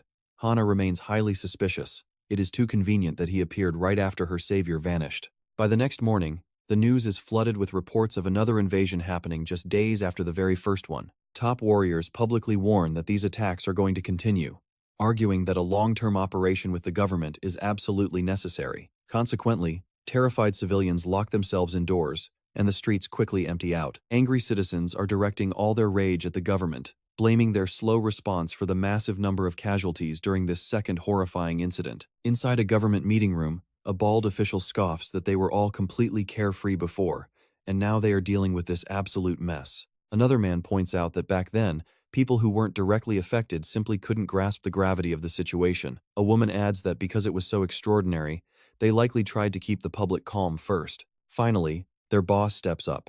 He points out that this latest crisis proves invasions can strike at any second. Honestly, there is no better moment than right now to officially announce their brand new alliance. Tae-woo chimes in, saying their rivals are absolutely plotting the exact same move. They need to move fast and scout fresh talent, while his partner keeps a close eye on the feed. The CCTV footage is pretty blurry, but if this guy soloed that nasty putrid mamba, he has to be the top-ranked Randolph. Another teammate chimes in, noting that he just completed his second mission, number 2, making him level 4 or 5 at best. He should not even be able to wear those boots, meaning he likely used a talisman, and we definitely need him. This mysterious man popped up right after the Spectre vanished, raising serious suspicions that they are the exact same person. Since our rivals cannot be trusted, we need to recruit him immediately to handle the rift. Back in the virtual world, Hudson is completely flabbergasted. He asks if he really just used the tear of the Fairy Queen. Randolph confirms it, leaving Hudson screaming about why he did not hand it over instead. Randolph retorts that he promised to help, but never said he would hand over the artifact. He does not need cheap talismans to reach his goals anyway, and crushed it so Hudson would stop clinging to foolish hopes. Hudson asks if that means there is another option, but Randolph just scoffs, noticing his companion's face is literally screaming with disbelief. Randolph just tells him to follow if he wants some real proof. Together, they march deep into Arcana's underground sewer dungeon, ready to explore what lies beneath the filth. Hudson immediately complains about the smell, but Randolph says they are here to build trust. Plus, he needs to secure a solid anchor point before heading to the place that can grant Hudson's wish. Sure, that teleportation book from Dramute was incredibly handy, but grinding the map exploration rate every single time was starting to get super annoying. He wanted to map out all of Arcana, but time is tight, so this smelly sewer dungeon will have to do. Honestly, you can't blame Hudson for yelling that taking this on with only 3 people is suicide. The dungeon boss is a mutant rat monster, usually requiring a full party of 6 level 8 players to bring down. Randolph just pauses, calmly saying he already knows, as the massive beast slowly emerges. The rodent's glowing red eyes lock onto them as it digs its claws into the stone, launching forward like a bullet. Meanwhile, Randolph just stands there, staring it down without flinching. Hudson panics internally, knowing this mutant beast uses insane speed as its main weapon. A normal raid would set up a tight defensive formation, yet they are totally exposed. What kind of idiot plan is this? Randolph barks an order, and Isabella instantly draws her dagger, sliding slickly toward the 10 o'clock position. The oversized rat is completely baffled by her movement. Randolph knows that speed is totally irrelevant once you memorize the enemy's attack patterns. Granted, this strategy only works because Isabella is an elite fighter whose combat prowess is leagues above any normal player. Hudson breaks out in a nervous cold sweat, but Randolph turns around and tells him to relax. He promises to deliver on his word, so Hudson needs to stop doubting him. If Randolph says it is possible, you better believe it. Hudson is left utterly speechless, while back in reality, the secretary reports that the security cameras showed absolutely nothing. Jang mutters that it feels like a twisted horror film where nobody knows anything. When his assistant suggests questioning Jong Jin-woo again, Jang immediately rejects the idea, calling the victim completely insane. Losing both arms put him in extreme medical shock, so visiting him now is just a massive waste of time. While Jin-woo stares blankly at the wall, the secretary asks if they should investigate Kim Hana instead. Jang snaps, asking if they should just raid a national broadcasting station. Besides, the legendary Gracia is actively protecting Kim Hana, throwing the entire Korean player community into complete chaos. Word is he is conducting an exclusive face-to-face interview with her. Under the bright studio spotlights, Gracia formally introduces himself, and Hana replies that it is a true honor to meet him. The assistant jokingly asks if it was love at first sight, but Jang warns him not to kick a hornet's nest. He knows that with the Spectre gone, Gracia reigns as the absolute strongest. Still, that monster traveled to Korea just to meet a regular reporter, so keeping their distance is best. If they provoke him, their alliance will crumble. Meanwhile, elsewhere, a cold voice asks if it is over. The terrified victim gasps, asking why he is doing this when real-world player killing is strictly forbidden.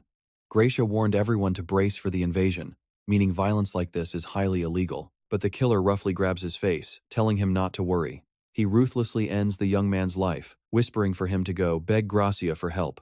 As blood pools, Murder calmly walks away. With the rank list updating, he finally secures access to the exclusive secret auction. Murder is absolutely convinced that Randolph must be the Spectre, as no other explanation could possibly account for that absurd score. If it really is him, he will tackle the main quest without a single second of hesitation. By waiting at the quest site, Murder plans to corner him and end his life personally. Back in the dangerous world of Pangaea, a massive Hydreigon slams its heavy claws into the earth. It stands tall as thick smoke wraps around them. Randolph admits he got lucky, as securing this sewer anchor was his main goal. With the mutant rat lying lifeless on the wet floor, Randolph approaches and extracts a glowing crystal. This core can trigger rapid beast mutations or serve as a top-tier crafting material. He never expected to find the perfect material to evolve his Hydreigon. Turning around, he asks if Hudson officially wrapped things up at the casino, and his companion confirms it is all taken care of. Leaving the casino behind definitely hurts, but they will be gone for a while. Besides, if this journey helps him marry Serengeti, then walking away from that wealth is not even a question. Plus, the local sharks would never let the casino run in peace without him. That is why he chose to trust and follow the Starbearer. Watching Isabella single-handedly execute that giant rat was insanely impressive, but it only happened because of Randolph's brilliant command. The guy acts like he can foresee every move. He is clearly an extraordinary leader, and missing this chance means Hudson might never get another shot at greatness. Randolph grins, asking if that is really what he thinks. Hudson feels he made the right call and can finally stop stressing over cash, focusing solely on hitting level 10 as they walk. Hudson asks where they are actually going, since he was never told. Randolph replies that they are heading to the masterpiece that will grant his wish. That dream-granting masterpiece lies at the starting location of the third main quest, the Tower of Spirits. Arriving in a massive, ancient forest, our main trio begins to carefully scout out the surrounding area. Hudson remarks that to his untrained eyes, this looks like any ordinary woodland. Randolph immediately corrects him, explaining that this is the entrance to the Tower of Spirits, the legendary Basrock Forest. This is where the mythical spirit tree grows, serving as the birthplace of spirits and opening the path to their realm. Stepping onto this trail at dusk is the only way to reach the tower, but as Randolph rests his hand on the bark, he realizes the ancient wood has been dead for ages. In fact, the entire forest is completely lifeless, and no spirits have been born here in a very long time. It is not the most graceful solution, but with no other choice, Randolph draws his sword. While Hudson nervously asks what he is doing, our hero readies his stance and spins toward the trunk. The companions gasp in shock as the ancient tree is sliced clean in half. Suddenly, a violent gale sweeps through the woods. Hudson panics about destroying the sacred wood, but a brilliant light suddenly shoots toward the sky. Randolph fires a fast projectile right at the ascending light. Suddenly, Isabella leaps forward, drawing her dagger to shield Hudson from a surprise counterattack. Though she takes a nasty cut to her hand, a voice echoes through the trees, amused that she actually managed to block the strike. It is a level 9 High Dryad, who sneeringly calls her a mere human. Hudson can only stare in disbelief, denying it. The Dryad claims he was going to show mercy to some lost travelers, but they went and chopped down the sacred spirit tree. It looks like humans have completely forgotten how to be afraid. Isabella estimates there are at least 50 of them. If they all charge at once, they stand zero chance, meaning she will have to focus entirely on getting the Starbearer out alive. Randolph tells him to stop blaming others for his own mess since he chopped the tree in the first place. The Dryad just stares, absolutely convinced this guy is completely insane. Randolph tells him to come down and talk, but the Dryad just shoots an arrow at him instead. When our hero asks if he intends to sit around while the forest dies, the Dryad freezes in shock. The protagonist promises to revive the woods. He knows that without new spirits, this place is doomed, and right now, there is not a single spark of life left to save it. To save the woods, he needs the gate to the spirit tower opened. The Dryad laughs it off as pure nonsense that tower is for the chosen, not some random wretch like him. Even Randolph knows it sounds impossible. To get inside, you need the right talent and a list of cleared missions. You basically need a miracle of aligned coincidences to beat those awful odds. At Randolph's level, it is a pipe dream unless, of course, you are not just some ordinary background character. So he tells him to shut up and open the damn gate. The Dryad calls him a dirty liar, demanding his life as payment for the ruined tree instead of believing his claims. As he gets ready for a fight, Hudson and Isabella panic. But the High Druid raises a single hand and calls a halt, leaving the rest of the Druids completely baffled by his choice. The High Druid leaps down to meet Randolph face to face, demanding he back up his big talk. Our main guy confidently replies that he always delivers on his word. The leader admits he expects a failure, noting he can easily execute the boy afterward anyway. He gestures for the group to follow him toward the legendary tower. By nightfall, they reach a massive stone tower standing completely still. The Druid explains that the forest's life force is leaking, and only the fading remains of an idle spirit can unlock the entrance. He warns him failure means turning into tree fertilizer. Talk about high stakes, but Randolph just shrugs and asks about the prize. The Druid promises a worthy reward for success, triggering the official side quest to bring back the spirits. He warns Randolph to get ready for whatever comes next. The portal begins to open, washing over the entire party in a blinding flash of light. Hudson shields his face with his hand but keeps his eyes wide. The system grants entry to the authorized party, transporting them into a mysterious void.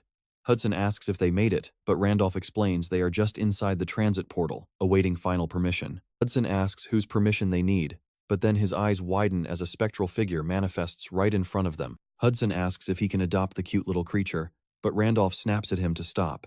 The silent spirit stares, sensing a druid aura and deciding to grant them entry. It asks if these companions are truly people he would trust with his life, ultimately agreeing to let the whole group tag along. The path only opens once everyone clears their individual trial. Isabella confidently heads in first, while Hudson panics as his legs start to fade away. The spirit assures them time moves differently inside, so they can climb without stressing about the outside world. The quest updates scale the tower, hinting they should have practiced first. Randolph stands alone before a massive, ominous black portal. It has been a while, but even he is not quite sure what he is looking at. Inside the tower, everyone gets a trial matched to their elemental affinity. Isabella gets tested on wind, while Hudson is sent straight to the water gate. The trials are tailor-made for each climber, but Randolph is looking at a bizarre attribute he has never seen, probably because he holds every single affinity. Suddenly, the giant gate opens a pair of eyes, whispering in awe. A mortal with every single element really exists, defying nature itself thanks to the all-encompassing void. It goes way deeper than that.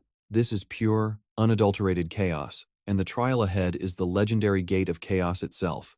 It warns our traveler to watch his step, fall to the chaos, and you are gone forever. Back in the real world, our main character had spent 5 straight years playing this game day and night. He played Pangaea more than anyone alive, mastering every hidden secret. Yet, even with all that obsessive knowledge, the game still holds plenty of mysteries. Its brutal, near impossible difficulty only makes him want to beat it more. Those deep mysteries and insane challenges are exactly why he fell in love with it. He wonders if anyone has ever opened this gate. He aims to be the first to beat it, but drawing his blade, a white-haired figure suddenly blocks his path. The figure turns, revealing itself to be Wilhelm. Our hero is stunned. Why is his own custom character acting as the boss here? He barely dodges, as Wilhelm aims straight for his neck. No matter why he is here, It means fighting the former #1 character. But as soon as Randolph tries to strike, his sword is violently knocked out of his hand. This boss was built to be utterly unbeatable. Wilhelm readies a brutal counter, driving his sword down as Randolph curses the developer's absolute madness. Randolph barely survives by triggering Mikola's armor. Seeing that the blade failed to sever his arm, he realizes the enemy's attack power is perfectly matched to his defense. The clone has Wilhelm's face but carries Randolph's actual stats. Realizing he has nothing to fear, our hero activates Gale to turn the tables. Wilhelm crashes hard into the wall but recovers instantly, staring back with freezing eyes. Seeing Randolph charge in for a killing thrust, the clone slowly begins to walk forward. He dodges the blade and delivers a brutal kick, snapping Randolph's head back. The clone suddenly asks if he returned to reclaim his past glory, shocking our hero. Wilhelm presses the attack, questioning if such a feat is even possible. But Randolph swiftly grabs the clone's hair, calling out his nonsense before ripping the head back and slicing it clean off. Wilhelm goes completely lifeless as his head rolls across the floor. Our protagonist chugs a health potion, instantly mending his wounds. He wipes a drop of potion from his lips, glad he made some quick cash at the Hudson Casino. But suddenly, multiple copies of Wilhelm begin to materialize all around him. He would have deeply regretted leaving those behind. Meanwhile, back in the real world, Hana wraps up an interview inside an office building, thanking her guest. She thanks Mr. Gracia for his time after his long journey. He says it was no trouble, but now that the cameras are off, he has a rather personal question for her. Hana is curious, and Gracia gets straight to the point. He demands to know everything about the mysterious man from her article, wanting every single detail of what she witnessed. Back inside the tower, several defeated clones litter the stone floor. Randolph remains standing, his Gale active, gripping his sword tightly as he catches his breath. Randolph loses track of time after slicing through 100 of these clones. Thankfully, the portals finally stop spawning them, and with nothing but a ceiling left above, he realizes this has to be the final floor. He is completely out of potions, desperately wishing for a clear notification. Just then, one of Wilhelm's fallen bodies starts to disintegrate, taking Randolph by surprise as the creeping shadows below twist into a creepy smile. The spirit asks if Chaos failed, admitting it actually likes him since it never expected him to reach this point. Randolph confronts the entity, guessing that its sudden arrival means he officially beat the tower. The creature smiles at his theory before bursting into loud, hysterical laughter. It mocks him, calling the idea ridiculous and laughing at the thought that someone like him could truly finish this place. The actual challenge has not even started yet. Beyond that barrier lies the true nightmare. He is already completely exhausted just from this warm-up, making the spirit mock his chances of finishing. This zone was never designed to be beaten. Past this door, thousands of those exact clone illusions are waiting to tear him apart. It warns him to just quit because finishing is impossible. But then, to the spirit's utter shock, Randolph confidently walks forward anyway, prompting the lesser entities to desperately beg him for contracts. They promise him endless power and perks if he signs. Typically, the tower dishes out rewards based on the elemental trial you choose, like giving a fire spirit for clearing the flame test. The wind trial gives a wind spirit, which hatches to form a bond. Since Randolph chose the ultimate chaos trial, he naturally expected to get a rare chaos spirit egg as his final prize. These eggs are extremely rare, and a chaos one would be a historic first. The final prize is clearly legendary, explaining why these entities are begging for a deal before he even finishes. If they are this desperate, then whatever is behind this door must be even better than a chaos egg. Randolph steps forward, reminding them that they promised a whole army of monsters was waiting on the other side. Sure, fighting without any potions will be absolute hell, but he has memorized their attack patterns to the point of sickness. At this point, he does not need healing items at all. He is just going to dodge every single attack using the patterns he practiced thousands of times. The spirit is totally dumbfounded, admitting they never expected anyone to gamble their life over something so absurd. He really is their favorite kind of idiot. Back at the entrance portal of the tower, the hero stands confused by his new surroundings. Meanwhile, the system finishes the main quest and starts calculating his final results. The spirit congratulates him on actually conquering the climb, adding that his allies survived as well. When the main character asks if that dramatic speech about a hopeless, endless challenge was just a lie, the spirit happily admits it. If he had signed that contract, he would have been trapped in there forever. The hero sheathes his blade, remarking that they are incredibly good at spinning lies. The spirit laughs, admitting they have always loved playing tricks. But since he managed to spot the clue during the trial, there is no hard feelings. Either way, it is time for his hard-earned loot. The entity tells him to hold out his hand as the system processes his massive rewards for clearing the legendary Tower of Chaos. Randolph figures that if this is a straightforward drop, The prize should be a standard Chaos Spirit egg, but as soon as he receives it, the egg begins glitching out the environment, shocking even him. That swirling mass of pure darkness secretly carries a hidden celestial trait. And get this, white feathers begin wrapping around the shell, glitching the system notification into a celestial egg. Randolph stares down in disbelief, trying to understand what just happened. The lore states this mysterious egg fell from the heavens, resting right where the light of darkness and chaos overlap. Randolph remembers that the term celestial refers to the divine race of the heavens, and finding this item might prove his own lineage. He wonders if this is directly tied to his hidden trait, meaning it is not a mere coincidence, but his actual identity. He asks the spirit if it knows anything, but it claims ignorance. Even so, the legendary spirit kings are suddenly showing massive interest, and they are some of the most powerful entities alive. They serve as the main pillars of the world of Pangaea. If absolute powerhouses like them are curious, this egg is worth a fortune. He is dying to know what is inside, but there is no way to tell yet. He will just have to hatch it later to find out. The system announces that he achieved an unprecedented, legendary feat, finalizing his ridiculous score at 240 points. Final rewards are multiplied several times over due to the hyped constellations. The main character realizes these are the exact same entities from the era of the 100 stars. A few stars usually watch the sanctuary of Dramut, but it is absolute insanity that 5 of these supreme entities are paying attention to him right now. These godlike entities run the entire world of Pangaea, so keeping them happy is great for unlocking unique quests and boosted loot. According to the game lore, they love watching human drama, meaning they must have thoroughly enjoyed his wild performance in the Chaos Trial. Thanks to the cosmic viewers, his reward tier transcends normal limits, allowing him to handpick 2 prizes from the 20 choices listed below. A bit later, Isabella and Hudson finally beat the tower and step outside. She lands a wind spirit egg while Hudson gets a water spirit egg, since the reward drop rate is completely random. With incredible luck, Isabella actually walks away with 2 eggs, deciding to fulfill her promise to the Dryads. If they can hatch this wind spirit and release it, the dying Basrock forest might actually recover. To show their deep gratitude, the Dryads gift them their most legendary elixir, the Mandrake, which is distilled from a 1,000-year-old herb packed with pure forest vitality. Naturally, they hand the potion over to Isabella, making her even more powerful.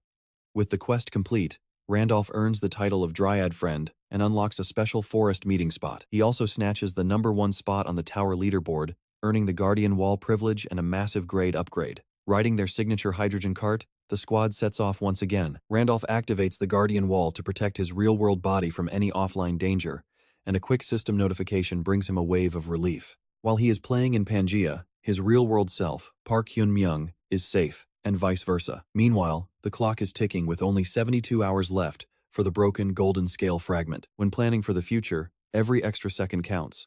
Just then, Hudson calls out to the Starbearer, thanking him because he never imagined actually getting a spirit egg. He cannot wait to hatch it and finally fix his problems. Randolph replies that bridging the gap from level 9 to 10 is brutal on your own, but a spirit's power should make it happen.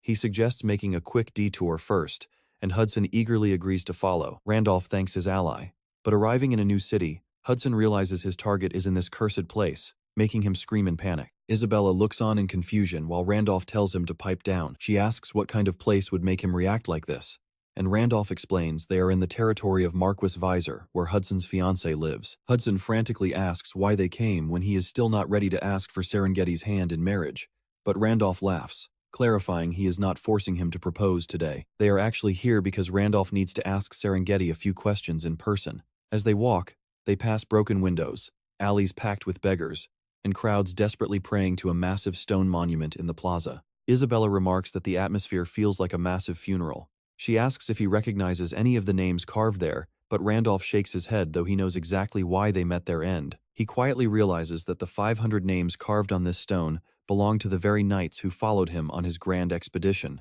Back then, he never found it weird that he did not know them, and never bothered to ask. To him, they were just nameless characters. Even though they died fighting his battles, he had brushed it all off under the excuse that it was just a game. A mother collapses to the dirt, cursing Wilhelm and begging for her son back. He promised to return and told her not to worry. As Randolph walks over to comfort her, Isabella asks where he is heading. The woman screams out in agony before her vision suddenly goes dark. She slips into unconsciousness, but Randolph catches her just in time. Nearby villagers instantly start shouting that Grandma May has fainted. Isabella approaches the Starbearer. Randolph simply sighs, deciding to carry the poor woman directly to the goddess's relief station. Hudson points out the massive crowd of sick people, noting how incredibly short-staffed the clinic is for such a huge city. Something is seriously wrong with how this place is being run. A priest asks if they are the travelers who brought Sister May in, praising their incredible kindness. Hudson feels flattered by his holy glow until the priest gets uncomfortably close to his face. To keep running, they need donations.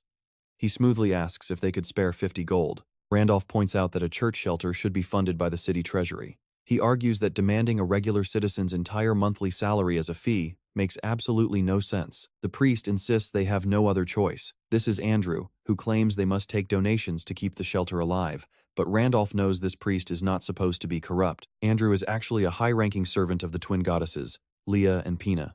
In the game, he is a famously devout and upright NPC who hands out honorable quests. Talk about a massive drop in standards. Yet here he is, secretly begging for cash. Between the crumbling buildings, the homeless crowds, and this messy clinic, something is deeply wrong here. Randolph wonders what on earth happened to this place. Cut to a lavish table overflowing with expensive liquor.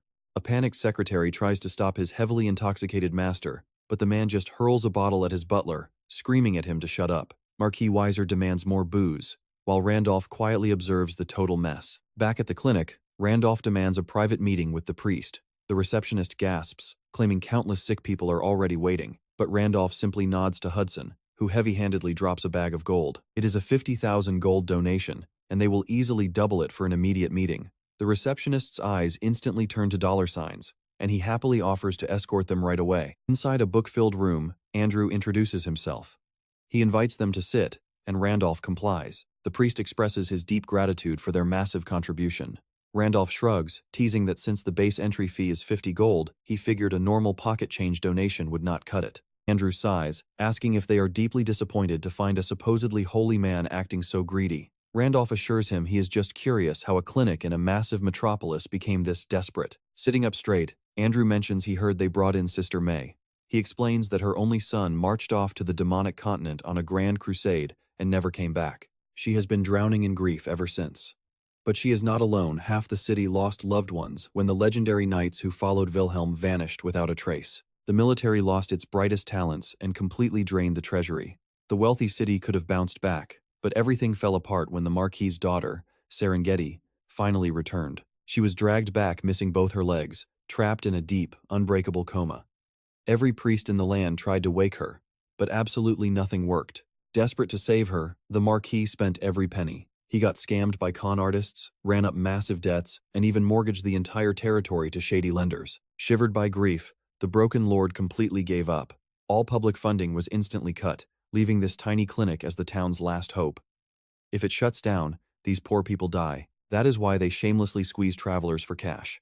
They have 0 beds, 0 medicine, and 0 staff to keep the lights on. Randolph nods, guessing Serengeti's coma might stem from mental trauma or physical damage. Andrew sighs, explaining they would have cured that easily. It is likely a dark curse far beyond their holy power. Randolph ponders this, wondering if Isabella's holy blessing is the key to breaking it. He thanks the priest and abruptly announces he must leave to see the Marquis, shocking the old man. Andrew begs him to wait.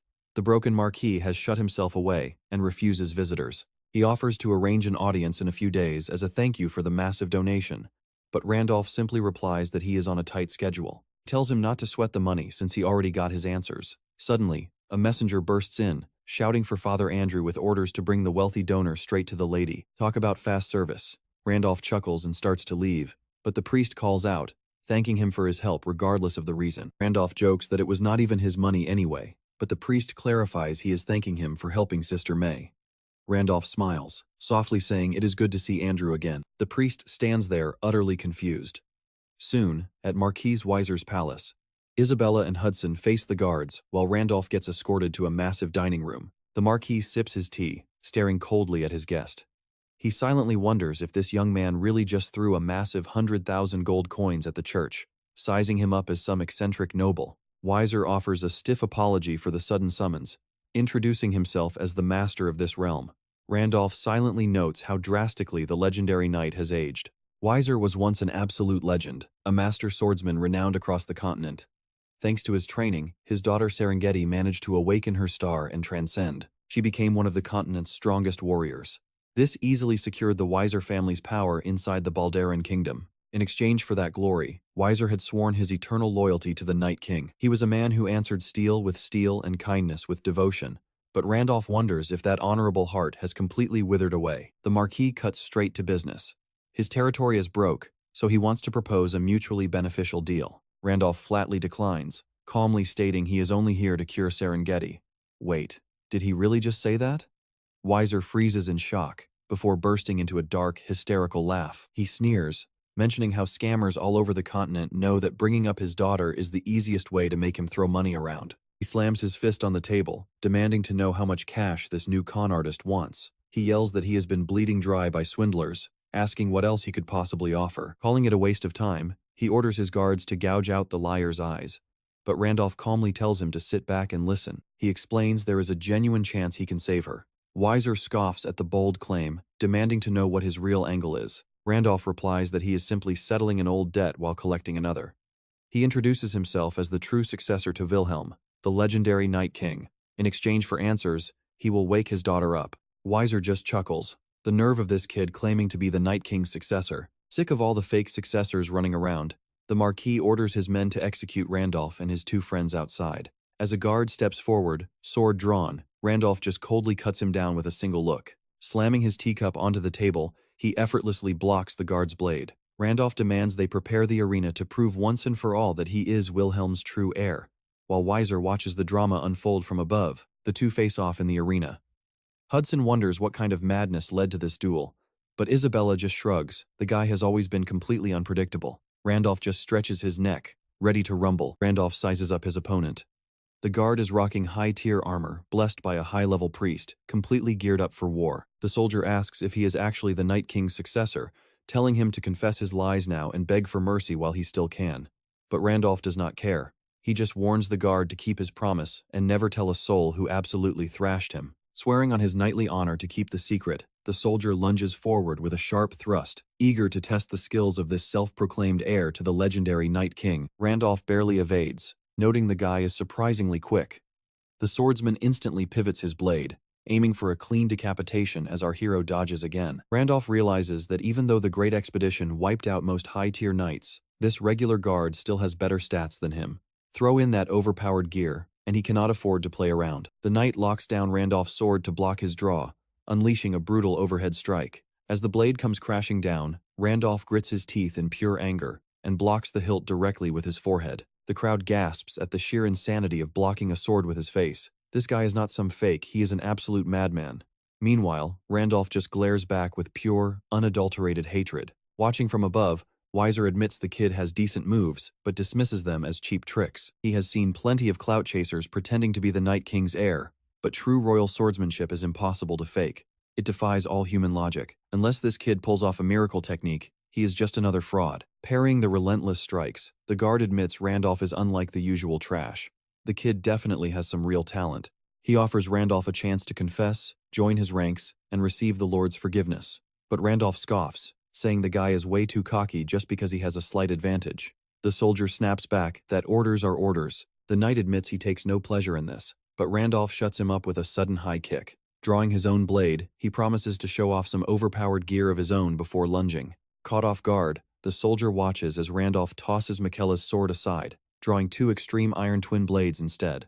The crowd goes wild, while Hudson wonders where on earth he got those weapons. Randolph unleashes a barrage of heavy strikes, completely overwhelming the guard. The soldier realizes the attacks are getting faster, aiming to win through sheer speed, though his heavy armor only takes minor scratches. He mocks Randolph, saying the attacks are way too weak. A massive two-handed sword could easily smash through armor, but these tiny dual blades are barely doing a thing. Thinking he only needs to guard a few spots, the soldier is horrified when Randolph clean slices right through his weapon. Stunned and speechless, the guard watches as our hero casually retrieves Michaela's blade. The baffled knight asks if Randolph changed weapons, but our guy tells him to watch closely. It is time to witness the real swordsmanship of the Night King. Back in the Tower of Spirits, he was allowed to pick 2 rewards from the system list, but then he spotted a hidden bonus, an insane experience boost granted by the Extreme Iron Sword. As a transcendent item, its raw stats are lower, but the passive effects are completely broken.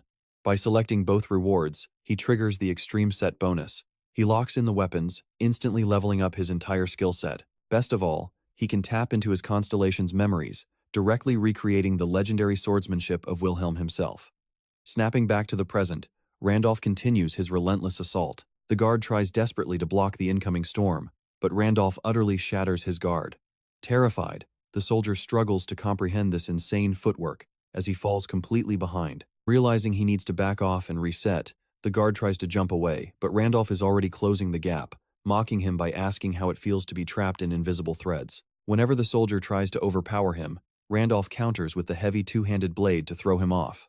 The guard is left wondering if such fluid, formless swordsmanship is even possible. It is as if space itself is bending to his will.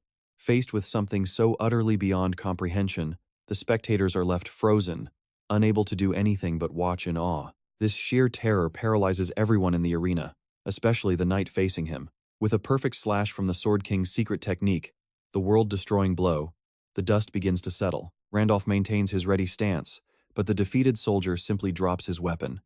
Bleeding slightly from his neck, he quietly admits his defeat to our hero. Catching his breath with his head low, Randolph looks up and demands to know if they need any more proof.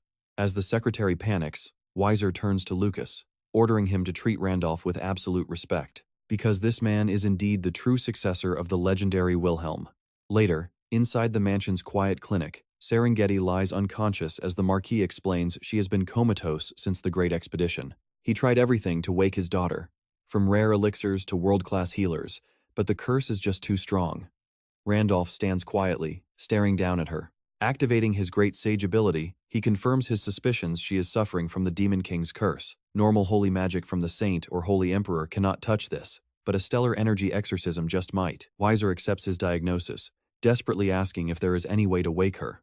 Randolph promises to try once, slowly raising his hand toward her forehead. He channels the blessing of the stars into the sleeping girl, leaving Weiser completely stunned. But as the curse resists, Randolph's entire reserve of stellar energy is completely drained. Even so, the dark grip temporarily loosens, and Serengeti slowly opens her eyes to ask where she is.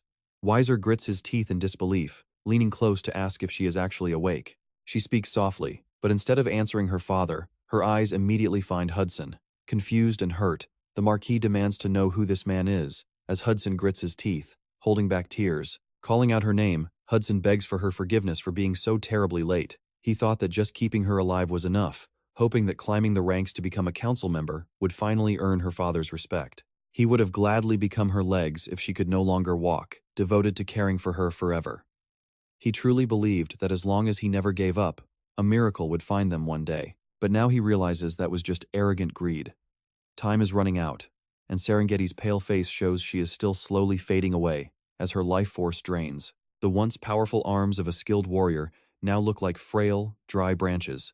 If Randolph had arrived even a moment later, Hudson would have lost her forever. He begs her forgiveness once more.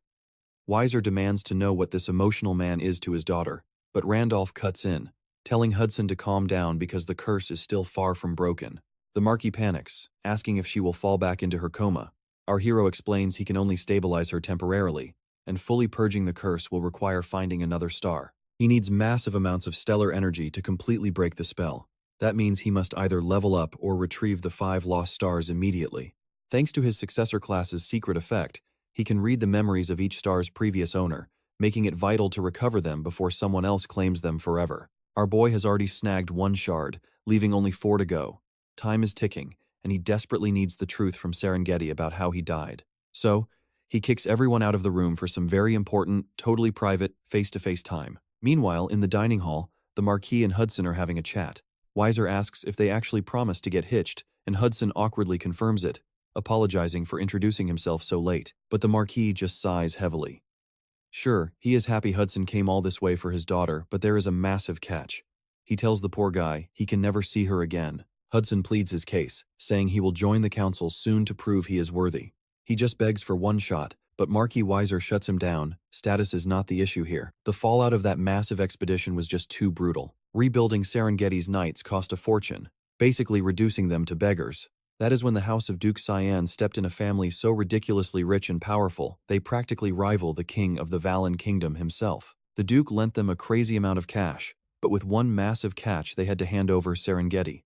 Back then, survival was the only priority, so they had absolutely no choice. Plus, the Marquis figured that even if she never woke up, The Duke's massive reputation would prevent him from abandoning her. So, in exactly 1 month, she is getting shipped off to the Duke. It was the only way to save their land and keep her alive. Poor Hudson just needs to move on. Back in the room, Serengeti demands to know who this guy is. Randolph claims he is the successor to the King of Knights, here with news of his final moments. But Serengeti calls Cap the king had no successor. Our main character realizes he cannot fool his closest ally with cheap lines. She is way too smart for that. So, he drops a truth bomb about the exact day she faced a star for the very first time. She was terrified that absorbing the star and ascending would erase who she actually was. Back then, he was too emotionally dense to understand why she was so incredibly anxious. But now, he gets it. She just wanted to protect her feelings for Hudson. Serengeti gasps, saying only 2 people in the world knew that. But Randolph just keeps going. He mentions how he gave her a sweet pep talk back then, which leaves her totally stunned. In reality, she had tried to run, while the old Wilhelm basically told her to shut up and swallow the star. Serengeti realizes this guy really is Wilhelm. Randolph admits that while his face and body are different now, it is indeed him. He even offers to drop more secrets if she still needs proof. He internally laughs, remembering that this dramatic, encouraging speech was literally just one of 26 emote keys he used to spam in the game. But thanks to his overpowered star successor class, the game memory feels 100% real to him. Even if he did not actually live it, the class system forces him to channel Wilhelm's dramatic personality perfectly. Serengeti smiles. She knows Wilhelm would never joke about this. She asks if he is a sinner now, and when Randolph nods, she warns him to watch his back around the hunters. In short, players keeping their past memories are labeled as sinners, and specialized Reaper NPCs are constantly tracking them down to end them. Randolph really has to ask about his final moments, though. He is absolutely positive that, on that day, he killed the Demon King. He clearly remembers slamming the Path of Light straight into that monster's core, watching his body turn to dust. But right at the end, a weird, massive pressure crushed them, and time completely froze. Then, blackout. Dead. He needs Serengeti to give him the raw truth of what actually happened to him on the battlefield that day. Now, Wilhelm's legendary expedition was an unstoppable army of 200,000 elite troops. Their morale was through the roof, armed with perfect prep and massive amounts of data. They had a meticulous plan to handle absolutely everything. Everything is perfect or, well, it was supposed to be. But now Serengeti is legless, staring blankly at the sky while a priestess panics. She begs her to keep going, literally offering her own life for a quick blessing. Another guy admits it is frustrating, but this is his limit, so they have to press on. A battered soldier tells them they cannot stop. Serengeti tears up, knowing she has to keep moving forward. It hurts to realize that despite using countless lives as stepping stones, the Demon King is still completely out of reach. Suddenly, zombies claw their way out of the dirt, marching right toward the expedition army. They are countering every single move, which makes zero sense unless there is an actual traitor feeding them info. Turns out, this grand expedition was doomed right from the get-go. As she starts to lose all hope, our main character lights up the entire battlefield and yells out that it is not over yet. Every single zombie gets lured in by that blinding light. Then boom. Vaporized in a second. Wilhelm tells her she looks completely wiped out and should just rest because he will finish this quickly. Serengeti can only stare in awe. This god of war has an insanely heavy, suffocating presence. Honestly, you almost feel bad for the demons here. One single swing from his sword literally reshapes the terrain. Even when despair tells them it is over, this guy just slices right through that hopeless feeling. Wilhelm keeps walking forward with a cold stare, carrying Serengeti in his arms. She tells him to put her down since her body has already healed up quite a bit. Wilhelm tells her to quiet down and save her energy. Aside from the injured guy they sent back to the entrance, they are the only survivors left in this place. He teases that she has to survive since she cries every night about wanting to see Hudson. Serengeti blushes, denying the tears, right before a glowing magic circle suddenly ignites under their feet. Serengeti looks down in utter confusion. And Wilhelm? He just chuckles, admitting that this game has some seriously broken mechanics. She screams his name as the god of war tells her to go find love, get married, and live a good life. Serengeti realizes she is actually going to survive because the King of Knights chose to sacrifice himself. Nobody would ever blame her for coming back alone after such a horrific, brutal battle. If she just takes this exit, she can finally reunite with the man she loves and live a perfectly normal, quiet life. Escaping now means she gets to see Hudson again. But in her heart, Serengeti quietly apologizes to him and activates her position swap ability instead. Wilhelm is caught completely off guard as the magic circle detonates. When the smoke finally clears, He stands there frozen in horror, staring at Serengeti lying on the ground with both her legs completely gone. She weakly smiles, saying she got pretty lucky the trap did not blow her to pieces, and she only survived losing her legs because of that strong elixir she drank earlier. Wilhelm realizes he acted purely on instinct, making a wild, dramatic exit despite this just being a game. Serengeti mentions he slapped a supreme protection talisman on her right before he left. That is why the Demon King missed her, letting her watch the chaos until the end. Randolph cuts in, saying he remembers up to that point, but that is not what he actually wants to know. Serengeti nods, knowing he wants to hear what happened next. The Demon King showed up right after, and just like in his memories, Wilhelm struck him down, but then he suddenly froze mid-swing like time stopped. The Demon King mocked him, saying a 5-star transcendent was foolish to push things this far without the goddess's direct blessing. That arrogant mistake is what cost him everything. Without divine authority, he could shatter the physical form, but never destroy the essence. So, the Demon King decided to claim the god of war's body. Chaos energy floods the entire chamber as he possesses the body, turning into a massive, swirling typhoon. But suddenly, a brilliant beam of light pierces through and completely shatters the darkness. The Demon King screamed that there was no way that light came from a mere star. He wanted to slaughter everyone, but couldn't. Before Wilhelm finally collapsed into unconsciousness, the Demon King howled about getting his revenge while the god of war lay passed out on the dirt. Serengeti admits she cannot remember anything after that. Randolph realizes the Demon King tried to hijack Wilhelm's body, and a goddess stepped in to stop it. He needs to figure out this mess. Meanwhile, some guards on the kingdom wall are complaining about their boring shift. His buddy groans that all low-level soldiers are getting their pay delayed again. Since the higher-ups cannot manage the shifts, nobody wants to stay stuck in this terrible post. The other guard sighs, asking why he has to be so depressing, but suddenly, creepy figures emerge from the thick mist. The guard lets out a terrified scream, warning that they are monsters. Panic spreads as the beasts rush the wall in a massive monster wave. Now, to understand this, we have to go back to the ancient war between light and darkness in Pangaea. The goddess Leah died in that conflict, leaving the land in deep shadow. Ever since, the continent has been isolated, with every road ending in a pitch-black void. To link these shattered lands back together, people started spending massive fortunes on portals. They became the ultimate way to travel, even though nobody fully understands how they actually work. Back to the present, Randolph sits with Serengeti, trying to piece her story together. It seems the Demon King tried to hijack his old body, but Pina stepped in to stop it. He has way more questions than answers. But if he connects the dots, the real reason he failed to defeat the Demon King? Simple. His PC got a blue screen. Since Serengeti saw the whole thing, the game's non-player characters clearly kept moving. It means normal players were likely blocked from actually killing the Demon King for some bizarre reason. Only a player who physically enters this world can truly destroy the boss's essence. This must be the very reason why he got summoned into this game world in the first place. If losing a life is what triggers the summon, then Wilhelm was definitely not his first character. Losing his strongest avatar is what finally dragged him in as a real player. He always loved ultra-hardcore games, building countless characters and tossing them aside if they were weak. Because those early attempts were so trash, they never triggered the summoning threshold. It is just a theory, but it is the best explanation he has. Now, he has a clear path forward.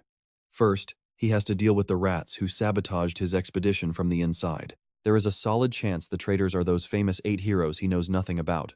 He is going to hunt down every single coward who stood in his way. Second, if he failed to wipe out the Demon King's true essence, the monster is probably still kicking. He has to hunt the beast down and put an end to this. But before he can plan, Hudson bursts in screaming that they have a massive crisis because a horde of monsters is currently tearing the city apart. Outside, the streets are pure chaos, with beasts swarming the knight's monument. The city guards try to hold them off, but they are getting absolutely slaughtered in the process.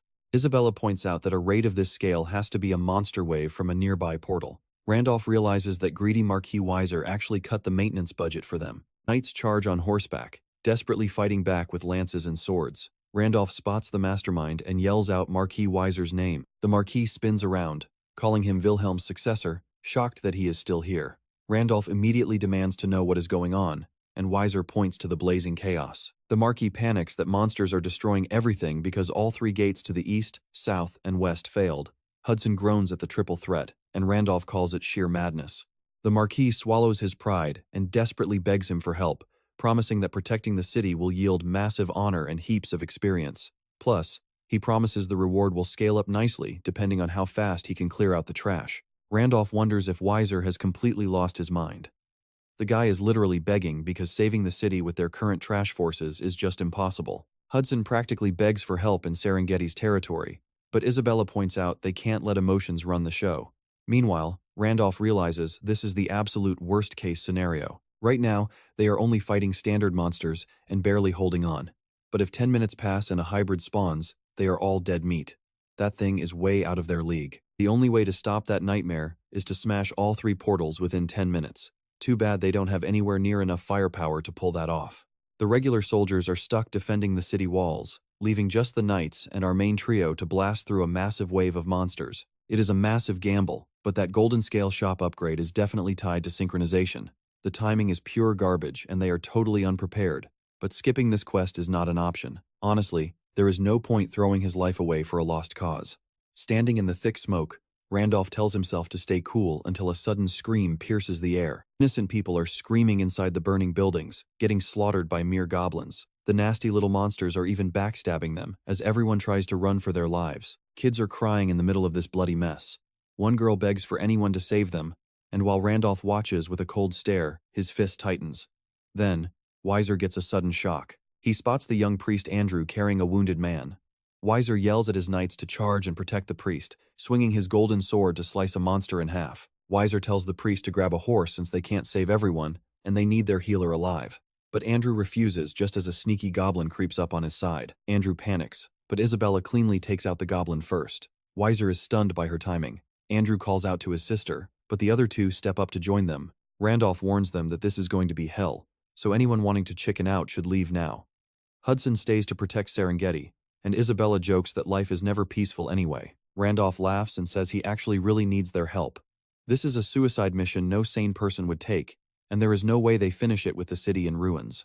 He is not taking this insane quest out of pity for the people, or because he feels responsible for this wrecked city. He is not doing it to protect some disabled soldier's family, or out of guilt for those who died under his command. He is doing it because he is a complete adrenaline junkie. With a grin, he tells them they are cutting this horde in half. The cavalry charges forward at full speed, led by Marquis Weiser. They head straight into the massive wall of monsters as a terrified soldier asks if they are really doing this. If they mess up, they will be completely surrounded and wiped out in seconds. The soldier screams at the Marquis to stop. Weiser knows this is basically a suicide charge. He initially wanted to argue that a frontal assault was pure madness and they would all get slaughtered, but Randolph just looked at him and asked if they had any better ideas. As long as those teleporters inside are active, the monsters will keep spawning forever. This is not about trying. They absolutely have to succeed.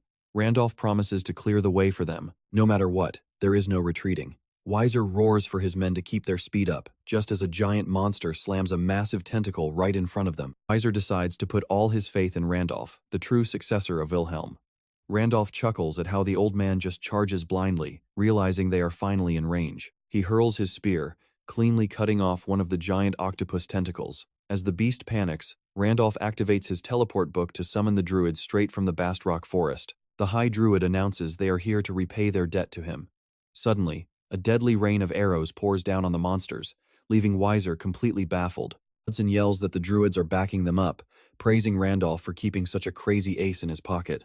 Honestly, Randolph never expected this forest reward to pay off so heavily. Better yet, druids never betray their allies. Taking that detour to the forest was a stroke of pure genius. Now, their leader grips his bow, ready to show off some real teamwork. He draws his arrow, locking onto the giant monster, blocking their path, knowing exactly where his allies need to push through. Channeling his energy, he tells Randolph to just charge ahead while he clears the way. He releases the shot, and the arrow slices through the air toward the giant octopus at a ridiculous speed. The moment it hits, a massive explosion rips through the area with pinpoint accuracy. Monsters are instantly blown to pieces, turning the entire battlefield into a chaotic mess of flying limbs. But it actually opens a clear path for the cavalry. Gritting their teeth in fear, the soldiers charge through the gap as Hudson excitedly yells out that the plan worked. Isabella reminds them they just need to smash the teleporter to end this. Even Randolph is stunned they cleared the way so easily, realizing this is the terrifying power of a level 9 raid boss. Weiser barks at them to stay focused. The party is not over yet, and they only have about 6 minutes before the hybrid spawns. They must take down all 3 portals before then. Weiser orders them to split into 3 groups, but Randolph corrects him and suggests 2 instead. Weiser protests that they can't leave a portal unguarded, but Randolph knows exactly what he is doing. Even with the druids holding back the main horde, a crazy number of monsters will still be guarding those portals. Splitting into 3 means they will run out of time. 2 teams is the absolute limit if they actually want to survive this. Weiser asks how they will handle the last portal if they do not have time to run between them. Randolph stays quiet for a second, then says he will take it on with only Priest Andrew. Weiser calls him insane, but Randolph begs them to trust him since it is their only real shot. They must smash those portals at least 30 seconds before the hybrid wakes up. The Marquis decides to trust him and charges forward, leaving the rest to Randolph. Hudson hopes he actually has a plan, and Isabella tells him to stop worrying so much. He knows Randolph always pulls off the impossible and will do it again. Andrew nervously asks for the game plan, but Randolph simply tells him they are going to smash a portal. He tells the priest to shut up because he is actually figuring it out as they go. While the others handle the other 2 portals, he knows those spots will be slightly less guarded. If the teams push hard enough, they can handle it. The real issue is the mutant monster spawning at the very last portal, the classic final attack pattern of the Black Warrior. That beast is on a completely different level than standard mobs, meaning he has to face it himself. Leaving it to anyone else is just way too risky. He needs at least 30 seconds to kill it. With Andrew healing, it is possible, but taking any longer ruins their chances completely. All he can do now is trust that his friends succeed. Andrew turns pale, asking if that massive thing is a Hydragon. The hybrid countdown starts at 5 minutes. Soon it drops to 4, then 3 minutes and 12 seconds, then 1 minute and 4 seconds, until only 34 seconds remain. Suddenly, the Hydragon emerges from the final portal, with just 30 seconds left on the clock. Randolph smiles. The minimum conditions have officially been met. Only 1 teleport remains, now that the system detected the mutant he is about to spawn. When he does, this whole place is going to blow. The mutant monster stomps in. It is the Black Warrior, staring down the crowd with ice in its eyes. Randolph narrows his eyes, only 1 target left to deal with. Buffed by the priest's magic, the Black Flesh hybrid is still cooking 28 seconds until it spawns. Under the dark, heavy clouds, rain starts pouring down on the shivering soldiers. They sprint toward the final portal. The Marquis reminds himself he has Wilhelm's successor shielding him, but time is bleeding out. Randolph snaps his armor on and gets ready to move. The Celestial Dragon set kicks in. He rockets forward like a bullet, eyes locked onto the massive beast with absolute, cold determination. Thanks to the boots of Hermes granting a massive speed boost, our hero teleports right behind the giant. He swings hard at the portal, but the Black Warrior grabs him mid-air and tosses him like a broken doll. Randolph struggles to find his footing as blue energy crackles before him. Monsters rush him from all sides in a desperate, cheap attempt to drag him down, but his blade flashes out in a blinding blur of counters. The reinforced Hydragon goes down, triggering a 1-day cooldown. Meanwhile, the Black Warrior stands tall in the center. Only 21 seconds remain until the terrifying hybrid breaks through. Randolph charges again, aiming a lethal thrust. The Black Warrior easily sidesteps the blow, pulling out a massive iron sword to meet his blade. The Black Warrior spins away, slicing deep into Randolph's arm. But our guy instantly heals the wound, thanks to the massive support buffs from Father Andrew. The Black Warrior swings again, launching Randolph back with a massive shockwave. 17 seconds left on the clock. Watching this madness, Father Andrew is completely speechless. The beast turns its rage toward the helpless priest. Andrew is terrified out of his mind, but Randolph flashes in to block the fatal hit. The force blows Andrew back into a pack of monsters, but Randolph shreds them in seconds. Now they are completely surrounded by beasts and that terrifying black demon. Randolph looks down at his interface, preparing to activate Starpiercer, a skill still stuck at level 1. Andrew can only watch in absolute shock. Randolph unleashes his dual-wield skill, moving with crazy speed as the Black Warrior struggles to keep up. As blades clash, the countdown for the hybrid hits 11 seconds. A huge shockwave blasts across the battlefield. When the smoke finally parts, fresh blood splatters the wet dirt from the sheer violence. Randolph deflects a strike and counters, burying his blade deep into the silent beast. Pinning its foot to the ground, he smirks, telling the monster it is finally time to shut up and stay away from his people. He yells at Andrew to start the prayer of adoration immediately. He tells the holy man to pray only to him, to worship him like a god. Rewinding to 4 minutes left, they push forward with the Hydragon leading. Andrew nervously asks if 2 people can really pull this off. He wants to trust him, but his nerves are absolutely shot right now. Randolph admits that with more time they could make it, but his current skills are not enough under this tight limit. Andrew panics, asking why they came alone if failure means the death of the entire city. Randolph asks if he wants to save everyone. If so, he needs to offer the prayer of adoration to him. Usually, this is a sacred ritual a high priest offers only to their goddess. It is a forbidden ritual known to very few. But if this prayer is directed at a mortal instead of the goddess, that person gains temporary, godlike power. However, performing this means the priest will be permanently abandoned by his deity. And Andrew is a system character designed solely to serve her. Being forsaken by his goddess is a pain worse than a sword through the chest. It means his entire world instantly loses all color and meaning. Randolph knows this is a high-risk gamble that forces the priest to destroy his own life's work. Andrew is stunned, asking how Randolph even knows about this forbidden prayer, since he has never spoken of it to anyone but a select few. Randolph tells him that details do not matter, only the fact that he can do it. Andrew looks down, whispering that if he knows the ritual, he must know the terrible cost. Randolph admits he planned this entire raid around that exact sacrifice, knowing it was their only shot at survival. It was a cold, calculated move. He knew the kind-hearted priest could never sit back and watch his people die. It is basically holding the town hostage to force his hand.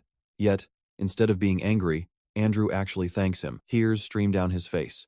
If Randolph had not forced his hand, he would have carried the crushing guilt of doing nothing to save his people. So he is truly grateful. Randolph is completely speechless. Andrew, the humble quest-giver players usually just exploit to farm honor points, is truly a pure, honorable sage of Pangaea. Randolph respects him more than anyone. And right on cue, look at that screen, the system confirms the prayer is active. His strength, health, agility, and star power skyrocket to absurd levels, but because of his low level, the massive buff is heavily penalized. The God Mode effect is only going to last for 2 seconds. Still, Randolph smirks with these stats. He can easily mimic Wilhelm's power. He warns the monster to watch closely, because in his past life, he would never waste a legendary move on an ugly freak like this. The falling rain freezes in midair as a massive, crushing pressure floods the area. The legendary sword art of Wilhelm, the King of Knights, erupts, causing the Dark Warrior to literally dissolve into dust. This is the cleaver of heaven and earth, a strike that literally splits reality. The sky is sliced open by this sheer, beautiful force. Across the land, villagers look up in absolute awe at the light.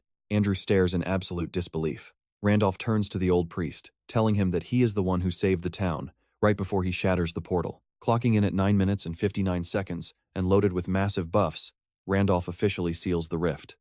The dangerous void mission is finally cleared. Years ago, Andrew met the King of Knights, Wilhelm, begging him to help save his beloved daughter. His poor girl, Andasar, had been corrupted by dark magic and turned into a hideous eldritch monster. Even though she was a beast, his fatherly love never wavered. Unable to kill her, he hid her deep underground, far from human eyes. But as demonic energy consumed her, managing her became too much for one old priest. He had to find someone incredibly powerful who could purify Andasar alone and honorable enough to keep this dark secret safe. Eventually, Wilhelm agreed to meet him. The King of Knights simply told the priest to lead the way and unlocked the sealed door. Inside stood the girl, her eyes completely black and her face horribly twisted. Wilhelm asked if this was her, and Andrew begged him for mercy. Step by step, the hero approached, promising to cleanse her soul. Wilhelm was the hero who saved them both. Now, Randolph finally forces the Black Legion back into the abyss. Andrew stares, asking who he really is and how he knows Wilhelm's secret style. Randolph simply smiles and tells him to think of him as his successor. Andrew is amazed, never dreaming he would be rescued by the disciple years after the master saved him. It is an absolute miracle. But suddenly, Andrew coughs up a pool of blood and collapses. Randolph rushes over to the old priest, frantically asking if he is okay. Andrew gasps that losing his connection to the goddess triggered his old, suppressed illness. Randolph looks at his fading life bar, realizing his condition is absolutely critical. He is not sure this will work, but he is going to try. He mentions hearing that Andrew got help from his master back in the day, which Andrew confirms. So, Randolph points out that in return, his master received an indulgence. The King of Knights promised to carry his sins, using that very indulgence. Now, Randolph declares that he completely forgives all of Andrew's sins. See, an indulgence is a rare pardon that a high priest can only grant 3 times in their entire life. Lorowies, it is an absolute authority that forgives literally anything except for the 10 deadly sins. Back in the game, it was just an item to remove penalty points given to dirty trolls, but in this reality, it is basically an empty shell powered purely by raw faith. His contract with Dramuth works the exact same way. Dramuth is totally shocked, demanding to know how Randolph even found out about that contract. Meanwhile, Andrew's holy power suddenly rushes back, leaving him stunned since only the recipient is supposed to use an indulgence. Randolph figured it worked on Dramuth, so he might as well try. But honestly, he did not expect it to actually succeed. Andrew is losing his mind. What on earth was that? He wonders if Randolph got a shady indulgence from some other priest, but quickly realizes he would have sensed it. He accuses him of using an illegal pardon and demands they pray together so Randolph can repent. Randolph is about to lie his way out of this, but thankfully, the cavalry arrives. Isabella shouts out to them, asking if they are okay. Talk about perfect timing. Randolph gets up, noting that their ride is here. He points out that Andrew is way more persistent than expected, so they should just take this escape as a blessing from above. The main quest rankings refresh, putting Randolph solid in first place. As the mission wraps up, the Dryads teleport back to their forest sanctuary. Their leader tells him never to forget that they will always have his back if he is in trouble. After all, the toxic city air is basically poison for forest dwellers. Once they head out, the city immediately kicks off its rebuild. Obviously, the city is completely broke, so Hudson has to bankroll the entire project. They even hire the royal alchemist to repair the broken teleporter so it never gets corrupted again. Usually, that costs a fortune, but with Hudson's endless wallet, money is no issue. Andrew gets his holy powers back but needs to recover first. Since there are no priests to treat the wounded, they resort to using expensive potions. That requires a ton of cash, but they have Hudson's massive fortune. The guy literally complains that he is solving every single problem with his wallet. Randolph tells him to suck it up since the city is poor, and he should just do it for Serengeti anyway. Later at the castle, Randolph asks if she has slept, but Hudson sighs that the post-invasion stress let the curse consume her again. Randolph tosses him a small bottle, saying he's got it covered. Hudson examines it and gasps it is a high-grade, blessed elixir. He demands to know how Randolph scored a holy treasure that has less than 10 made per year. Randolph tells him to apply 1 drop every 2 hours. Do that for a month, and her legs will be completely healed. Hudson says he knew it, Randolph is a player, and he must have bought it from the Golden Scale shop. Plus, thanks to him, Hudson finally cleared Mission 4. Looking at the new rankings, Hudson realized his true identity. His name is Randolph, the legendary gamer who recruited the most famous characters in all of Pangaea, including Wilhelm, and that legendary user who vanished recently, named Spectre. Randolph admits that being called legendary is a bit embarrassing, but he asks Hudson to forgive him for keeping it a secret. Hudson totally gets it in this world. Flexing that kind of status is just begging to get killed. He asks what he should call him now, but Randolph tells him to stick to his usual name. Hudson thanks him for blowing his precious golden scales on this, but Randolph shrugs it off, saying he got plenty of rewards for taking first place. Hudson notes that the city's weak defenses actually boosted their point multiplier. Later, Randolph analyzes the system shop. The Golden Scale shop trades items for his remaining lifespan, making it absolutely vital for his survival going forward. Plus, legendary items like the White Dragon's Fang, the Cursed Grimoire, and the Dragon Heart are all materials he once used to craft unique gear. It could just be a wild coincidence, but nobody else should be able to get these, especially since the White King was a monster so terrifying even Wilhelm gave up on killing it. If a character dying means their gear gets uploaded to the shop, then his remaining time is incredibly precious.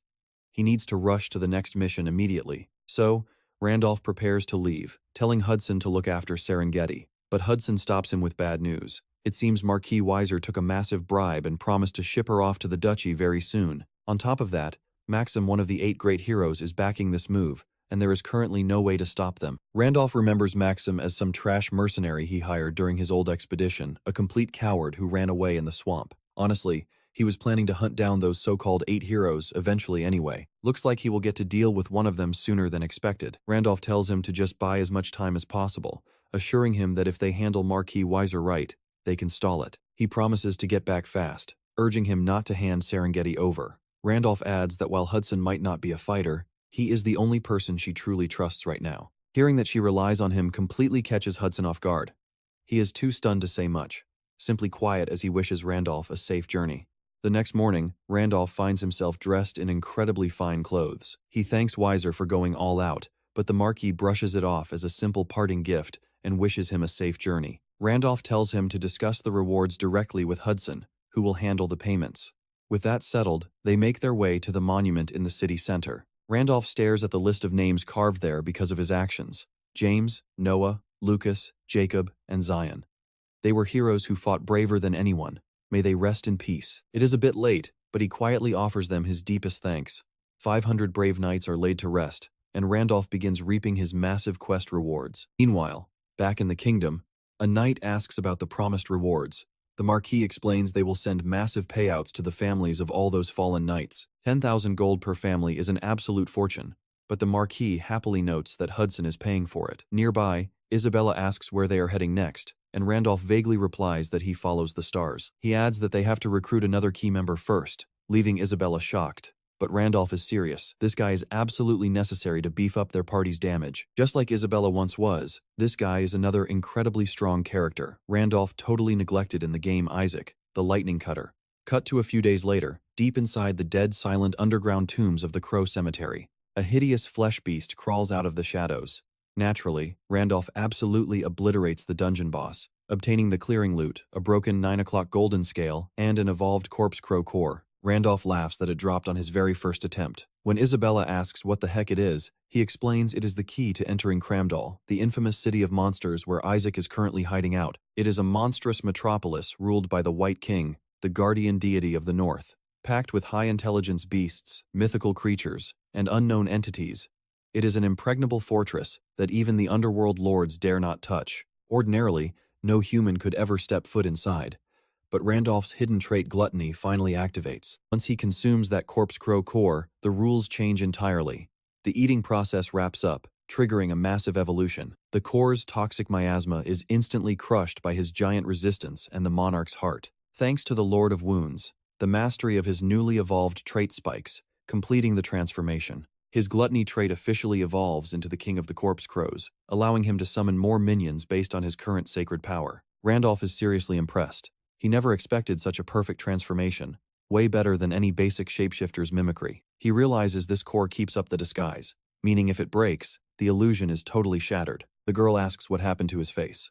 Randolph explains it is just a corpse crow disguise. With this look, he can slip into Cramdal easily, and then he actually lets out a weird crow call. Isabella is deeply confused by the noise, but Randolph just does it again, wondering if he is suffering from some weird side effect. Honestly, she is pretty impressed by how committed he is to the bit. Randolph tells her to be quiet and put this on. This is Michaela's set, which grants her the wings of a celestial dragon. Sure, she looks human aside from the wings, so they will probably just label her a draconian. But hey, monsters are monsters. No more chatting, they have a super long journey ahead and need to get moving. As their boat sails the ocean, Isabella puts on the armor, which perfectly scales to her gender and level. She is amazed they can travel to Cramdal like this. But Randolph just cryptically replies that the star knows everything. Isabella looks around at the other monster passengers, sensing that none of them are pushovers. Just by judging their intense aura, she can tell these beasts are at least level 7 or 8. It is a total miracle. A ship packed with deadly monsters hasn't sunk yet, but Randolph explains that only highly evolved beasts are allowed into Cramdal. Evolved monsters are basically as smart as humans, meaning they never start fights in town. That is the ultimate law here, but suddenly, a massive claw swings down, making Isabella spin around in shock. Look at that thing, a massive level 9 raid boss. The colossal grudge suddenly rises from the depths, hungry and aiming straight for their boat. The Medusa's eye ability activates instantly. The massive beast suddenly freezes mid-attack, completely paralyzed, and reluctantly releases the boat a second later. Isabella is stunned that a level 9 beast got neutralized so easily. Randolph explains it is the power of Medusa, one of the legendary 4 pillars. Absolutely no fights are tolerated in this territory, and breaking that law means instant death, which is exactly why smart, evolved monsters never break the laws. A hooded figure bows, apologizing to everyone for the trash that just tried to slip into Cramdal's holy ground. He assures them there is nothing to worry about and tells them to relax. They will be arriving in Cramdal soon, so they should just forget that little disturbance ever happened. He wishes them a peaceful journey. Randolph quietly warns Isabella that their destination is a fortress completely ruled by monsters, and if anyone figures out they are human, they are both dead meat. He cannot let her guard down for even a fraction of a second. As a massive archway looms ahead, they finally step foot into the legendary monster city of Cramdal. Suddenly, a merchant monster yells out, offering 50% off at the local hot springs. Isabella remarks this is not what she expected. Randolph is baffled, wondering what on earth happened here. When he visited as Wilhelm just a year ago, this place was a dead wasteland without a single blade of grass. What did they do to this town? Isabella breaks his train of thought, asking if she can ask a quick question. She wants to know more about this Isaac guy they traveled so far to meet.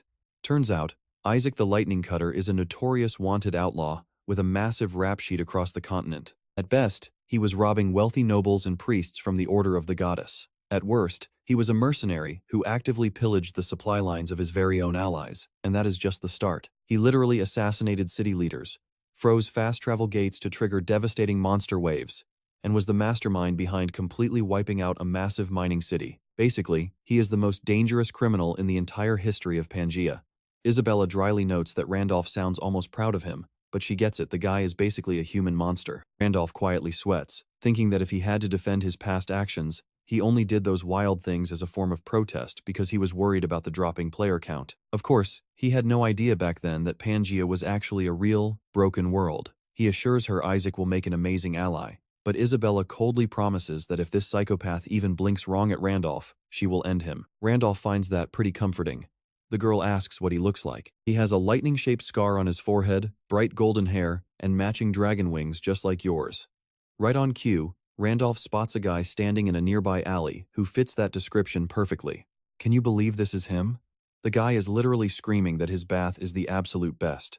Isabella is extremely skeptical that this goofy salesman is Pangaea's ultimate threat. He yells that nobody is allowed to go home without trying his bath, but then he suddenly spots them. He demands to know why they are staring, but his eyes immediately lock onto Isabella's dragon wings. Randolph plays along, loudly exclaiming what a relief it is to finally meet another fellow dragon after 150 years. Isabella quickly chimes in, confirming it has indeed been a while. Randolph excitedly suggests they grab a drink to catch up. Meanwhile, Isaac quietly notices that aside from the monster disguise, Isabella is clearly a human with a covered face, and the Eye of Medusa is actively watching them. Randolph warns him to stay quiet, pulling them into a dark alleyway to talk in private. Isaac demands to know how this complete stranger knows his name, but Randolph tells him to shut it, since Medusa is still watching. He tells him to drop the tough act, since they are both in the exact same boat. While her dragon wings can easily fool those dumb monsters, they will never trick Isaac's legendary eyes. He knows she sneaked in using the exact same trick he did, though he cleverly hid his actual equipment,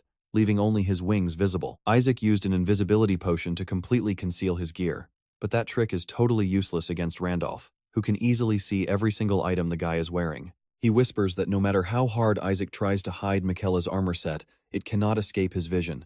Now, he has to choose: cooperate with them or die right here like a dog. Isaac quickly changes his tune, acting like a proud half-dragon who is just overjoyed to meet another of his kind. Randolph suggests finding a better place to talk, and Isaac asks where they should go. Isaac spots something on the floor and suggests they hit the hot springs. Once there, he calls out to the old owner, proudly announcing he brought in some paying customers. He tells the owner to get them 2 rooms, since they are travelers with nowhere else to stay. The evolved goblin owner sighs, scolding him for bringing guests this way. But Isaac retorts that without him, nobody would visit this dump anyway, and tells him to put the bill on the cactus's tab. The poor guy tries to argue that he had a reservation, protesting that this is blatant extortion. He begs the legendary hero for help, but Randolph just laughs, saying they actually saved some cash thanks to him. Isabella adds they are truly grateful for his sudden generosity. The warm hot spring waters feel amazing. After pouring in the fairy queen's tears, Randolph's body feels completely relaxed, and Isaac jokes that if every bath was this good, monsters wouldn't be queuing up. Randolph notes that he doesn't remember these springs existing before, and Isaac admits he has no clue either, only that they randomly started popping up one day. Randolph stares at the sky, wondering if this sudden omen means something big. Isaac isn't buying it, demanding to know why Randolph tracked him down if he already knows who he is. It's obviously no coincidence, but Randolph just claims the stars guided him. The legendary lightning cutter scoffed, telling him he sounds like some holy saint. A filthy corpse crow playing saint is pretty hilarious, but Randolph fires back that hypocrisy looks even worse on a bandit. Isaac shrugs, saying he was dragged here and just did what he had to for cash. Randolph doesn't care if he's believed or not, he's only here to make a deal. Work for him for 1 year, and Isaac gets to escape Cramdol to roam the open continent again. Isaac is shocked but quickly plays it cool, saying he's not interested and they should make sure their paths never cross again. Randolph asks if he really wants to spend his life hiding from the past. He's talking about the mining town Isaac absolutely demolished with his very own hands. Randolph keeps a straight face. Years ago, to protest against the corrupt developers, he basically used Isaac to stir up absolute chaos. Isaac's karma got so bad he couldn't even set foot in civilized cities, eventually stumbling into a random village. And of course, the village chief is your textbook, generic fantasy bad guy. This guy lives to embezzle development funds and bribe council members to stay in power. Isaac decided to keep a low profile, acting as a hired mercenary for the corrupt boss. It was just a little act to hide his insane strength. But surprisingly, this chief isn't your average weakling. He's actually clever, bold, and incredibly cruel, even cutting off a man's finger. Give an ambitious, incompetent, trash-tier villain a loyal, overpowered subordinate, and he transforms into an absolute demon. Just watch him strut through the alleys. Chief laughs, saying he's genuinely grateful to Isaac. Thanks to this mine, a petty chief is now a wealthy town leader, with more riches than he could ever spend. Isaac plays along, suggesting they can aim even higher while secretly planning to rob the place blind and run. But the chief insists he still needs to finish building his perfect town. The laborers are working in terrible, deadly conditions without a single break. Isaac asks who they even are, and the chief scoffs, saying they just rounded up everyone from nearby towns. Sure, bribing the royal guard cost a fortune, but it's a minor fee for the massive payout they're getting. Right then, Isaac spots a poor kid carrying a heavy sack. The exhausted boy spits on the dirt, completely devoid of life. The chief stops and crouches right down to his level, asking if he has a cold. The boy mutters that he's felt sick since yesterday. The chief sighs, saying it would be a total disaster if he infected the other workers, so he should definitely go rest now. He mutters that if the kid weren't sick, he could have squeezed more work out of him. Then, he casually ends the boy's life, joking that they can easily get more bratty laborers. Isaac freezes in pure shock, finally realizing he's created a monster. The chief keeps laughing, boasting they can buy a whole kingdom now. Everything has spiraled, and Isaac knows he has to fix his massive mistake. Randolph points out that even though Isaac ended the chief's life to fix things, the city was already rotten to the core. Getting rid of one bad guy just brought a dozen more. So, Isaac summoned a massive monster wave to wipe the city off the map, costing countless innocent lives. Randolph tells him the city was doomed anyway, so he needs to stop beating himself up. Isaac snaps, telling him to stop acting like he knows his life. Randolph replies that if Isaac is hiding here out of guilt, he's totally wrong. Isaac turns, demanding to know who he is to lecture him. Randolph replies that he's going to slay the Demon King, and if Isaac wants redemption, he should actually help the world. For that, Randolph needs allies who will never stab him in the back. Isaac asks why a notorious criminal like him is deemed trustworthy, but Randolph smiles he knows more about Isaac than he could ever guess. The lightning cutter groans, not understanding a single word of this nonsense. He brushes it off, asking how a simple king of crows could ever pull off something so legendary. Randolph suggests a friendly bet instead of a regular deal. In a city where power and status mean absolutely everything, he'll prove to Isaac monster style that he's not just some common crow. Isaac is confused, but Randolph points toward the famous Tower of Mysteries in Cramdall. He plans to grab a rare mystery from it to prove his true worth. The system's main quest requires him to get a special mystery. If you've played games, you know those cool glowing effects and colors that float around a character well. In this world, they're called mysteries. Some rare ones give minor buffs or help boost your skills, but they don't hold any real power unless they belong to a legendary guildmaster or a continental ruler. In short, they're basically fancy cosmetic skins. But for monsters, these glowing details are like a lion's majestic mane, symbolizing their rank and raw potential. The cooler the glowing effect, the higher the monster's rank. Some can even reach raid boss status. Sure, getting a flashy skin doesn't physically make you stronger, but naturally, the strongest beasts always sport the best cosmetics. And the prime spot to farm these legendary effects is the Tower of Mysteries, right here in Cramdall. Countless monsters risk their lives climbing this tower just to flex their status, with better rewards waiting near the top. Isaac asks if Randolph actually plans to survive in there. He warns that a weak little crow won't last 30 minutes before getting shredded.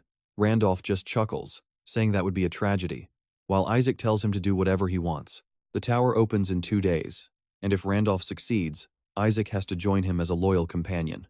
Cut to 2 days later, and a massive horde of monsters is gathering outside. Isabella notes the massive crowd, but Randolph explains most of them are just here to watch. He asks if she is absolutely sure she doesn't want to run the tower herself. Isabella proudly says she already has an effect, offering to show him. She unleashes her massive aura, leaving Randolph stunned. Why on earth does she have the scale of Jormungandr? He demands to know where she found it. She explains she just dreamed about a colossal serpent wrapping around her, and woke up with this effect, though it doesn't actually do anything. Randolph wonders if she accidentally unlocked some secret quest while he wasn't paying attention. This scale is one of the 32 stars, giving the holder clues to find a completely undiscovered star. The Desert Queen must have spotted Isabella's rare legendary trait. That's why she kept her so close, even crowning her as a princess. If that's true, the Queen is never going to let her go. Their dangerous ties with the Desert Queen are far from over. Isabella snaps him out of his thoughts, but Randolph quickly tells her it is nothing. For now, he needs to focus on the tower. Suddenly, a tiny mouse announcer squeaks that the gates are opening, ordering all challengers to get ready and line up. Randolph can only sigh at the spectacle. Isabella wishes him luck, promising to wait for him. A group of massive monsters steps forward, all staring intently down at the tiny mouse guide. Randolph scans the crowd, spotting a pureblood vampire, an adult leviathan, and even a fearsome minotaur king. Every single one of them is a legendary Calamity-class boss. The mouse squeaks that the competition is insane today, especially since the seats for the 5 pillars, the new rulers of Cramdol, are still totally wide open. Even the mysterious White King is eager to see if a new pillar will emerge today. Randolph realizes that explains why the stakes are so high. Facing just one of the 4 pillars of Cramdol like Medusa requires a top 30 player. Having 4 of those beasts is already overkill. So what are they planning with a 5th? Suddenly, a massive monster behind Randolph barks at him to get lost. The beast sneers, asking how trash like him dares challenge the Tower of Mysteries. Randolph just calmly nods. Yep, that is right. The crowd freezes in pure shock before bursting into hysterical laughter. They mockingly tell him that if he wants a mystery, he should go buy a blind box at a convenience store while his kids wait at home. Beast keeps ranting, telling him he does not know his place. Only high-level beasts belong here. Sure, he might be slightly stronger than average corpse crows, but a crow is still just a common pest. This sacred tower is no place for low-level trash. Sure, it understands wanting to change one's destiny to get a higher status, but no one can escape their biological limits. The beast screams at him to know his place, just as the massive doors swing open. The system announces the tower is open, with entry starting in 5 seconds.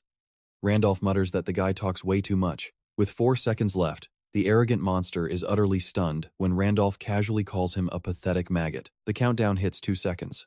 Randolph coldly warns the beast that he has memorized his ugly face. Suddenly, the portal flashes, instantly teleporting him onto a jagged, lonely cliffside. Just as he thought, the tower is split into separate pocket dimensions.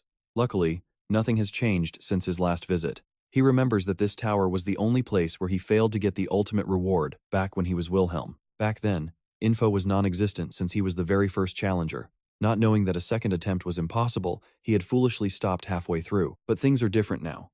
He has every strategy memorized as he stares down 1,000 level 4 skeleton soldiers. All items are banned except equipped gear, and the monsters scale directly to the challenger's level. Drawing from his past life as Wilhelm, he knows the brutal trick to conquer this place. The absolute key: low level. Enter at the lowest level possible. See, every monster in this tower scales to your exact level. If you are high level, they are too. And as their level climbs, their attack patterns get insanely complex, throwing wildcard variables at you.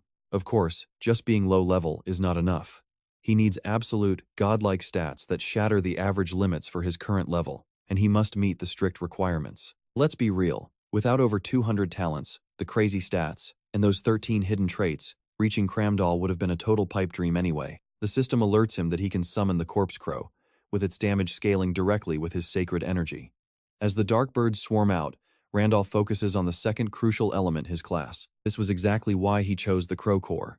It grants skills perfectly built for crowd control. Even though a level 4 boss monster is generally weak, this specific class is the absolute best for wiping out massive hordes. Plus, the abilities of a low-tier creature like the Corpse Crow level up way faster than those of premium high-tier monsters. The crows ruthlessly slaughter every skeleton in sight. System notifications flood his vision, repeatedly announcing that his skill levels are shooting up. Because of his insane number of talents, he cannot level up no matter how many monsters he slaughters. But his proficiency? That spikes rapidly here. Honestly, he is the only player who can break this place. Isaac tells the cactus to stop throwing items. Hand delivery is exhausting. Handing them out on peak days is way more efficient. Nearby, everyone gasps. Someone just cleared a tower floor in under 3 hours. The first floor light glows brightly, prompting Isaac to jump up in total disbelief. Isabella asks what the glowing light means. Isaac wonders if it is that dragon kid. He asks if she is seriously clueless about the Tower of Mysteries. When a challenger clears a floor, the corresponding light switches on so everyone can track their progress. Sure, monsters have cleared it before since there is a 30% success rate, but doing it faster than the legendary White King? That is absolutely insane. Isabella insists the saint did something incredible again.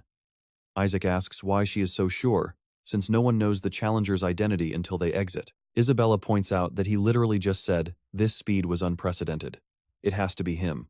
She advises him to remember this, especially since they might team up in the future. If the impossible suddenly happens, it is always by the saint's grand design.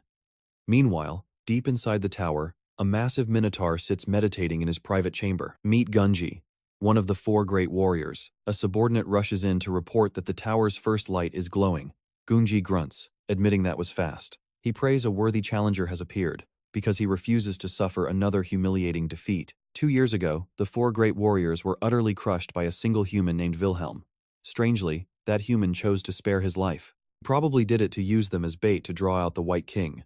No matter how much time passes, that deep shame will never be forgotten. He orders his guards to report the second floor clearing immediately so he can deal with them personally. But here's the crazy part, the lights are already lit all the way up to the 4th floor. Talk about speed running. Gunji loses his mind. How is this challenger already on the same floor as the White King in a matter of hours? Realizing the threat, he orders all 4 great warriors to assemble at the Tower of Arcana immediately. Back inside the tower, Randolph marches forward as his crows swarm around a fallen corpse.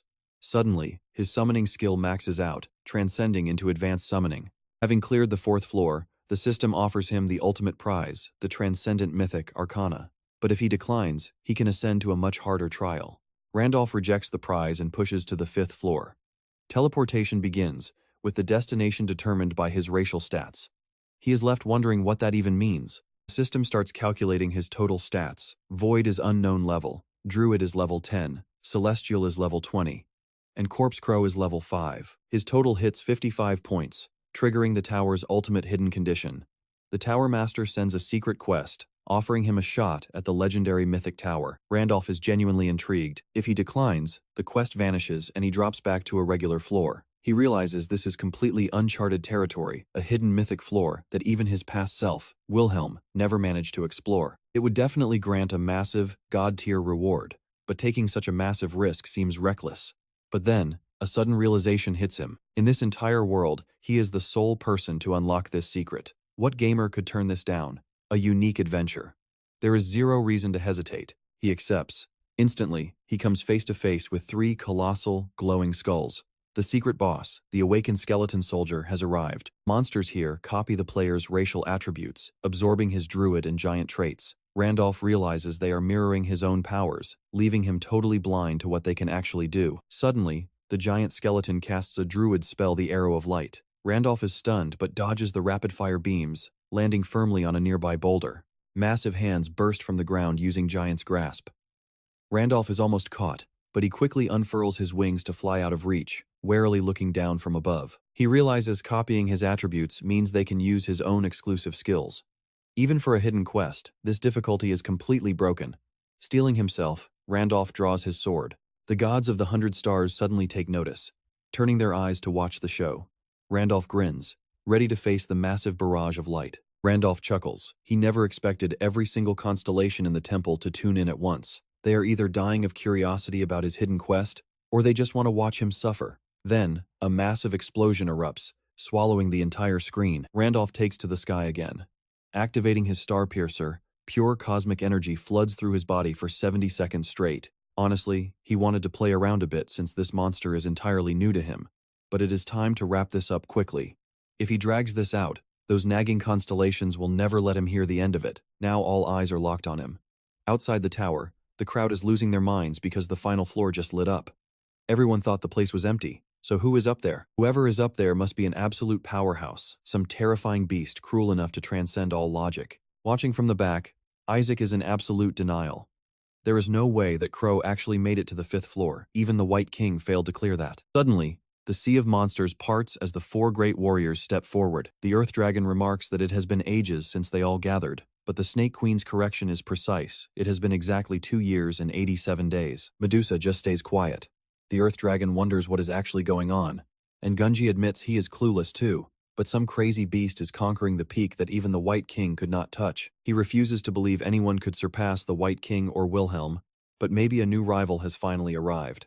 If that is true, the old laws of Cramdal are practically useless now. Friend or foe, they will have to deal with this monster. Suddenly, a crushing gravity hits the entire crowd. A smug voice sneers, asking if they were waiting for their brand new great warrior. The warriors scoff, immediately recognizing it is not the main powerhouse, while the snake starts gloating like she already won. Gunji wonders if some hidden species is finally stepping up. Randolph steps out of the portal, and when the snake boasts about her Mist Dragon Arcana, he just calls her a pathetic worm. Our guy tells her to get lost before he counts to 3. The moment his finger taps her, the countdown ends and the Mist Dragon Arcana completely shatters. The worm is left screaming in utter disbelief. Gunji is completely stunned by this show of force. Randolph's unique skill is Eternal Randolph, a broken ability that bypasses all system limits and brings massive bonuses. It can literally wipe out lower-level abilities instantly. Now, the final system rewards roll in, and the constellations start showering him with buffs. Level up achieved. Deep in the mountains near a roaring waterfall, a massive figure sitting on a boulder catches a strange scent, a foreign power he has never smelled before. The White King is officially intrigued. Back at the tower, Randolph officially clears the 5th floor, unlocking the legendary achievement of a challenger who became a myth. Skeletons rise as his fame shoots up by 500 points, ensuring his name is engraved in the tower forever. Up above, the shocked constellations can only tremble at this impossible achievement. He gets a scale fragment lasting 300 hours and a choice of 100 different rewards. Still, Randolph suspects they might be fake. More importantly, deleting an opponent's skill is absolutely broken. Plus, he just unlocked a hidden, formless, scentless arcana. He cannot see this new power, but he definitely feels it. Clenching his fist, he prepares to step outside, while the worm shrieks in denial over her lost powers. How could a mere crow completely crush her? Before she can even finish threatening his life, she petrifies into solid stone. Randolph barely reacts, seems someone here has a brain. Medusa's petrifying eyes did that. She warns everyone that fighting inside Cramdal is strictly forbidden.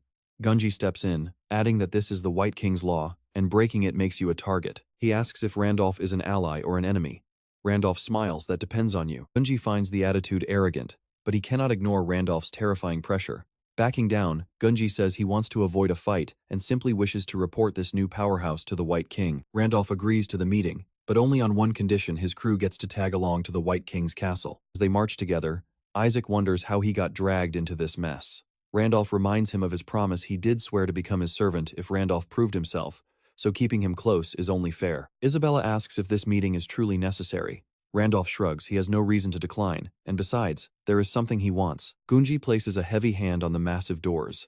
Throwing them open, he announces their arrival at the White King's private chambers. The warriors bow deeply as Randolph steps forward.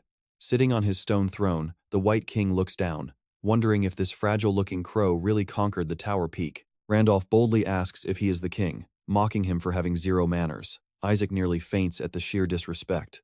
The White King chuckles, repeating the word manners as if the concept is beneath him. This guy is definitely final boss material. Without those hidden traits active, the king's sheer aura would have stopped his heart instantly. Monsters in this world level up by taking lives, just like normal players, except they have absolutely no level cap. While risking their lives makes it incredibly hard, they can theoretically grow indefinitely. A level 11 monster easily rivals a 1-star transcendent player, while a level 12 beast matches a 2-star. Standing before them, the White King releases an overwhelming pressure that terrifies everyone in the room.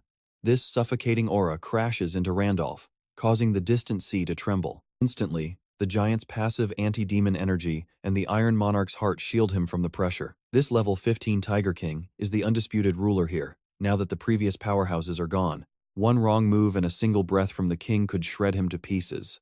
Swallowing his fear, Randolph calmly says that showing respect to guests is just basic etiquette. Isaac is amazed to see him standing tall against that godly pressure. The bull warrior knew Randolph was strong, but refusing to flinch under this crushing aura is on a whole different level. Could this crow actually rival the king himself? Suddenly, the tiger smiles and bursts into roaring laughter. The king laughs that Randolph is a bizarre fellow, finally understanding why the warriors brought him. Randolph smirks. His gamble worked. This wild beast of a king only cares about things that catch his eye. Years ago, the tiger complained that if they kept fighting, Cramdal would be completely reduced to ash. He wanted to stop the duel before his territory got wrecked. When Wilhelm snapped that this was not his home, the king simply laughed at his complete lack of manners. Chuckling, the king tosses him a tooth as a prize for sparing his warriors, proving he is incredibly generous to anyone who catches his interest. To even get a word in, you have to entertain him first. Now, the Tiger King demands his name. Randolph realizes that being called weird is the ultimate praise here, so he introduces himself as Randolph. The Tiger King stares, unable to see his true form but sensing his power. He survived Medusa's gaze. Perhaps the tower gave him the ultimate authority to shatter mysteries. The big cat's own magic is literally shaking in front of Randolph. Talk about a total rank gap. Snagging a mystery class like that proves Randolph is on a whole other level.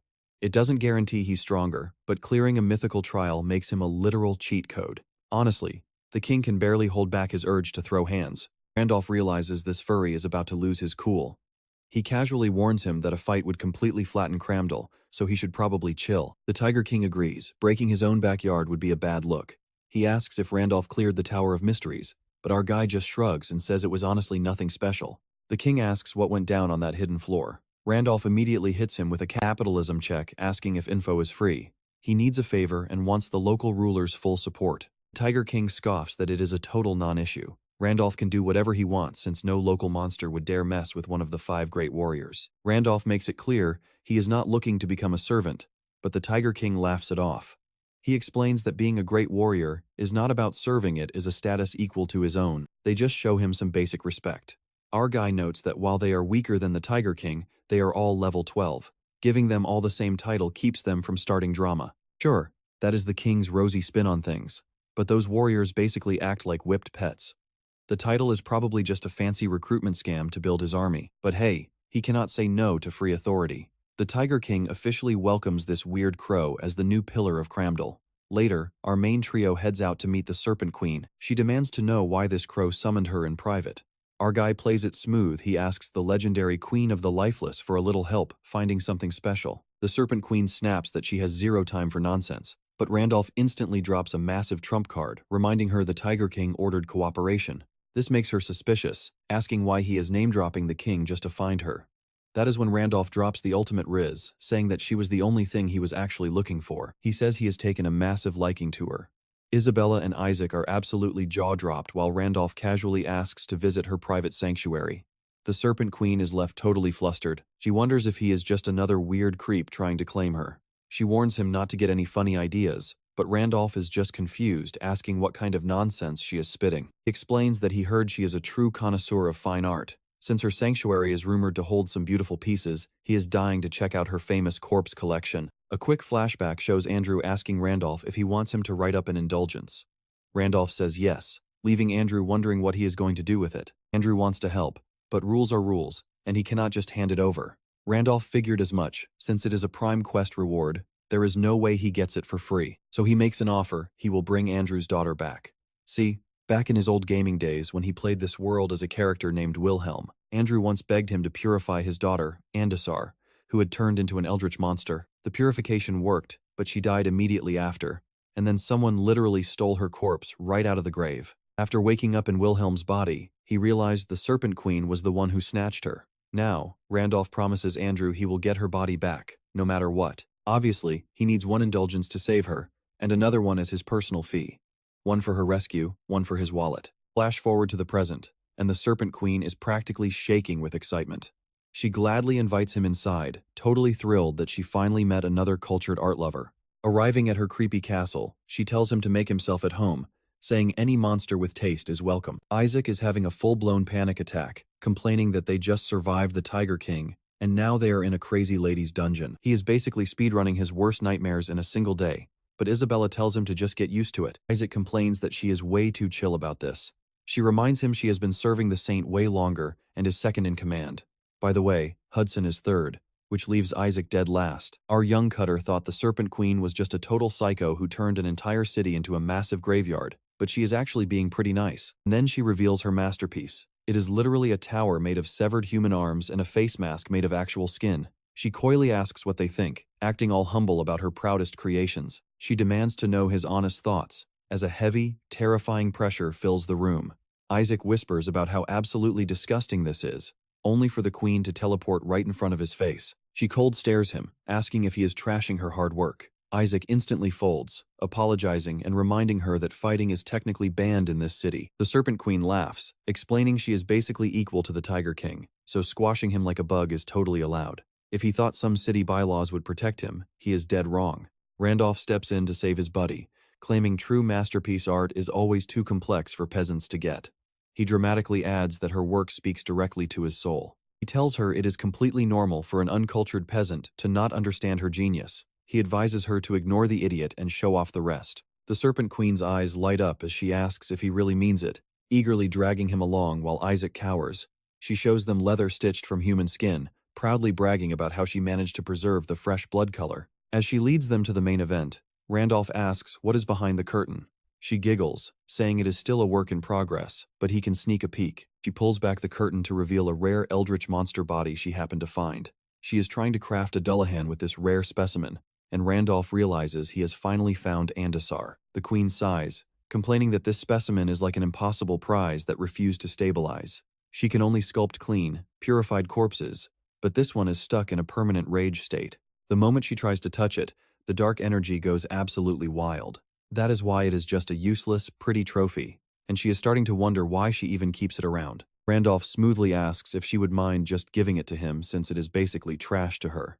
She laughs, saying if he can actually handle a corpse she could not tame, he can totally have it. Our main guy steps up and reaches out. He knows the Serpent Queen failed because Andasar is not just a dead body, she is a complete anomaly caught between human and monster. All the bad stuff she did as a monster turned into a massive debuff bar when she went back to being human. And when a humanoid character's debuff bar maxes out, they go totally berserk. Basically, she will only calm down if that debuff is wiped away. That is where his freshly acquired indulgence comes in, as he steps forward to formally cleanse her sins. The rage bar instantly drains to zero, and she finally relaxes. The Serpent Queen is utterly mind-blown, wondering how on earth this guy purified a specimen that she could not even touch. She realizes he does not just have a great eye for beauty, but he actually has the skills of a master creator. As the lonely queen, she never had anyone who understood her dark, beautiful art. Sure, she met some decent critics over the years, but none could cure her deep-seated isolation.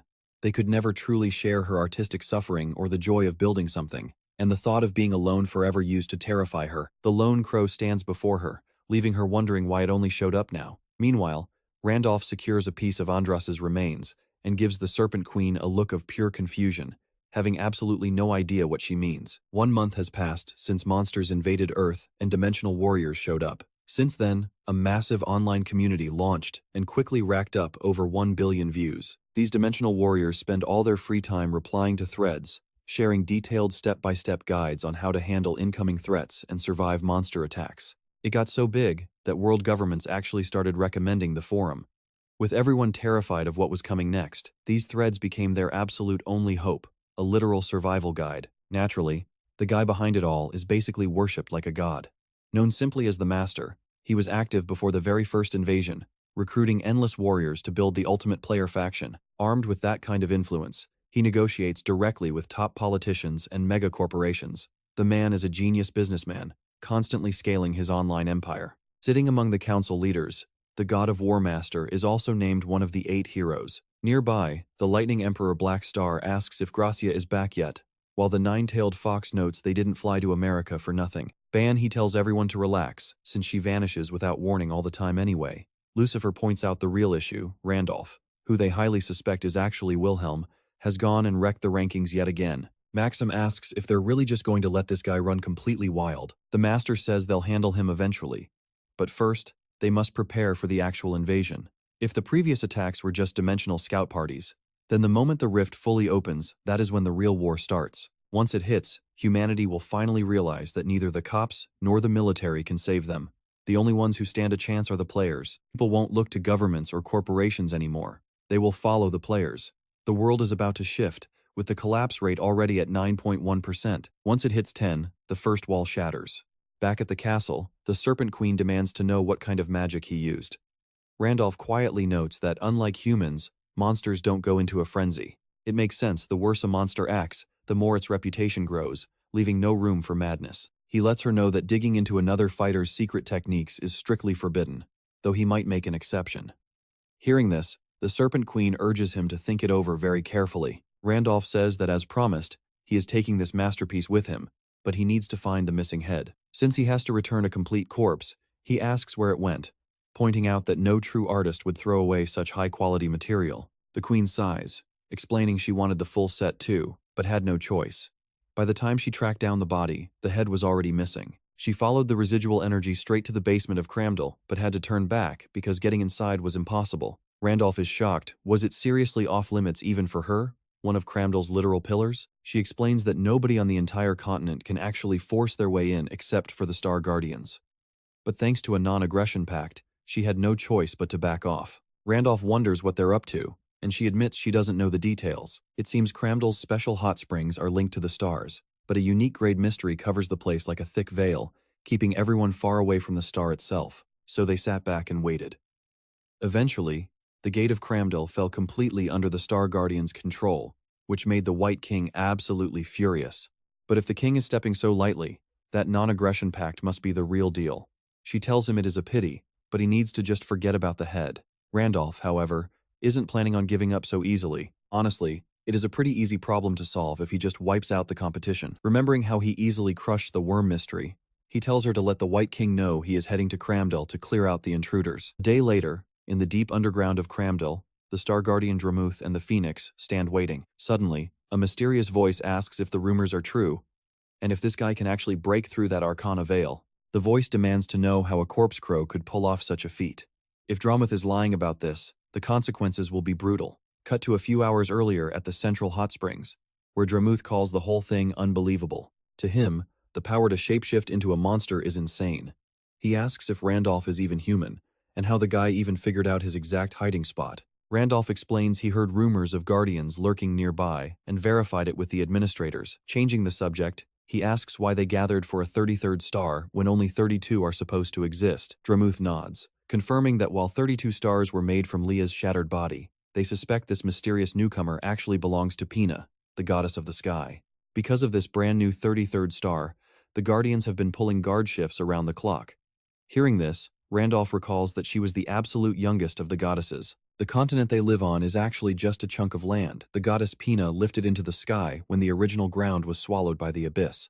Legend says the demon realm lies directly below. Randolph asks if her turning into a star means she passed away, and Dramuth explains they are all here to check on exactly that. Sadly, they are stuck because a unique great arcana blocks their path like an invisible wall. Randolph tells him that is exactly why he showed up, promising to handle this annoying arcana for them. Dramuth laughs it off, saying an arcana is pure cosmic truth, making it impossible to destroy, but then he notices the hero's deadpan expression. He looks at him. Wait, is he actually being serious? Back in the present, he admits it is hard to believe, but Randolph is not the type of guy to bluff. When asked why he would even bother helping, Randolph simply replies that he needs to find something here, making it a win-win for everyone. The Guardian accepts the answer, but demands to know why the rest of the gang showed up, reminding them he specifically warned everyone not to get close to the star with the White King sitting right there. Another tells him to chill out, claiming they are only watching because his original guests failed, and the new pillar is about to take over. The annoyed Guardian snaps back, calling him a miserable hyena. He glares with pure contempt while flexing his spiritual energy. Randolph sighs, realizing this situation has already devolved into a giant mess. It is honestly exhausting, so he decides to just get it done and kick them all out. Reaching out, he touches the Arcana wall, acknowledging that it is a deep mystery. But if the only thing blocking his way is an Arcana, its grade does not actually matter.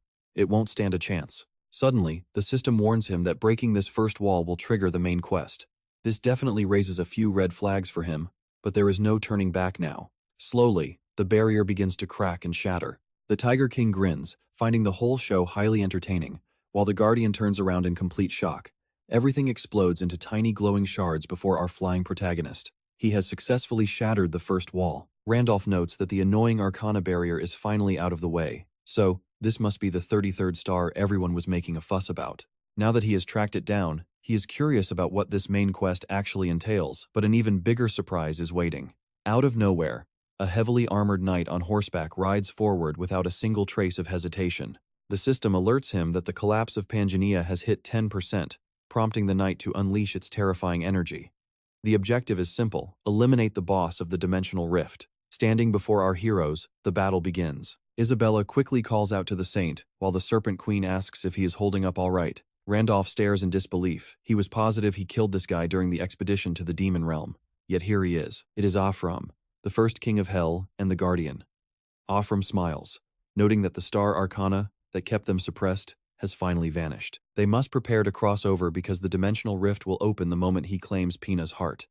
The end of days has finally arrived. The system drops a massive bomb, eliminate King Ahram within 30 days, or every single rift tears wide open, bringing absolute ruin. Down on Earth, regular people stare up at the sky, utterly terrified and wondering what is coming for them. A panicked secretary screams that the collapse rate just hit 10% and the first rift is tearing open. He begs the guildmaster to finally give the order, but the master just shrugs it off. No need to rush. There is no way a demon king shows up in the very first rift, so their prep is plenty. He wants to wait until this entire city is drowning in tears of blood. Once the people start begging the players for salvation, That is when they will make their grand entrance.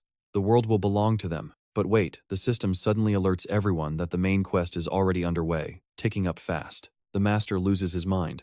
The rift is still sealed, so how is a raid already happening? Meanwhile, back in Pangaea, the quest progress bar hits 17% as Aram takes a massive, bone-shattering hit. The Star Guardian strikes him down yet again. Ahram staggers, screaming that this is impossible, wondering how he got wrecked so easily. Just like that, his dark reign is completely done. Pangaea has 3 undisputed powerhouses, the Demon King, the White King, and Wilhelm. People even joke that only these 3 monsters are capable of actually killing one another, but that rule only applies to the normal races, ignoring system units. Because hidden among the Star Guardians is another absolute beast who can easily match their absurd power. Meet the strongest Guardian, the giant of evil extermination. He demands to know how Aram dared to touch the goddess's sacred symbol. Randolph watches from the sidelines. Who knew the Arcana barrier was holding Aram back this whole time? Having the giant around makes this raid a total breeze, especially since his sole job is protecting Wilhelm's final star. With him on their team, they have the ultimate shield. The tiger strolls over, sighing that it is almost a letdown. That giant powerhouse wrapped things up way too quickly. He didn't even get to see his full potential. Randolph senses he is being tested, coldly noting he only agreed to help until the Arcana got smashed anyway. The Tiger King laughs. This guy is sharper than he looks and didn't buy the bluff at all. But their banter is cut short by a desperate scream as Afram collapses, cursing them all. Boom, the main quest to destroy the Rift King is officially complete. Everything slowly goes back to normal, leaving the local players scratching their heads over the total lack of monsters. Back in his room, the master seethes with rage. They were literally one step away. He gathered dozens of elite warriors, yet the fight ended before they could even draw a blade. He swears he will destroy Randolph for stealing his glory. His fury boils over. Meanwhile, back in Pangaea, the group gathers around as the giant wonders if that weird crow actually stopped the blast. The White Tiger realized this guy suppressed an explosion even he couldn't handle. No more doubting him. This isn't just mild curiosity anymore, he needs him on his side. Meanwhile, Isaac and Isabella dash toward the saint. Randolph smiles. The quest experience points just gave him a massive level up. Plus, he secured a legendary Holy Grail, though it needs a High Priest of Honor to break the seal. A sudden shriek pierces the air. Ahram spits venom, calling him a bastard and demanding to know what he did. He screams at him to undo it, or he'll tear his throat out. Randolph knows that locking Ahram up was only this easy, because the giant already softened him up. But hey, a win is a win. Is that the sacred relic of the great sage? That is a huge help, since now he just needs Andasar's missing head. He casually asks if the fallen king has seen a Dullahan named Andasar. Ahram just spits on the ground, sneering that he will never tell. With a simple mental command, Randolph makes the golden tiara squeeze tight. Ahram squeals and quickly surrenders the head. Randolph mocks him for hiding it, while the demon complains he wanted to turn it into an undead minion. Right, he is the king of the undead, meaning he controls corpses. The head probably got swept up with the rest of the junk when he was building his skeleton army. Randolph tosses the head to Isaac, telling him to keep it safe. Nearby, the giant calls out to the corpse crow, admitting he owes him a massive debt and offering his deepest thanks. Randolph is stunned. He never expected to hear this guy express actual gratitude. Of course, if the giant knew he was Wilhelm, he would probably kill him for being a failure who lost his star.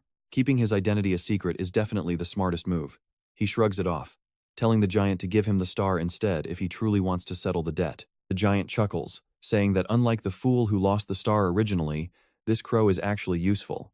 He promises to repay him later, but says they will decide the star's fate once it is secured. That is a pity. Randolph really wanted that star, but picking a fight with these guys right now is suicide. Suddenly, the Guardian raises his hand, and the star begins to glow. Brilliant light floods the clearing as the star floats forward.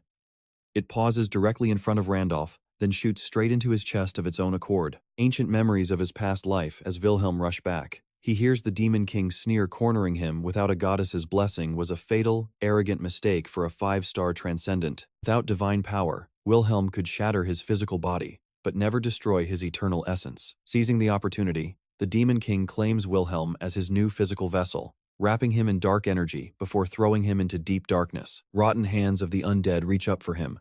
His mind fades as he plummets.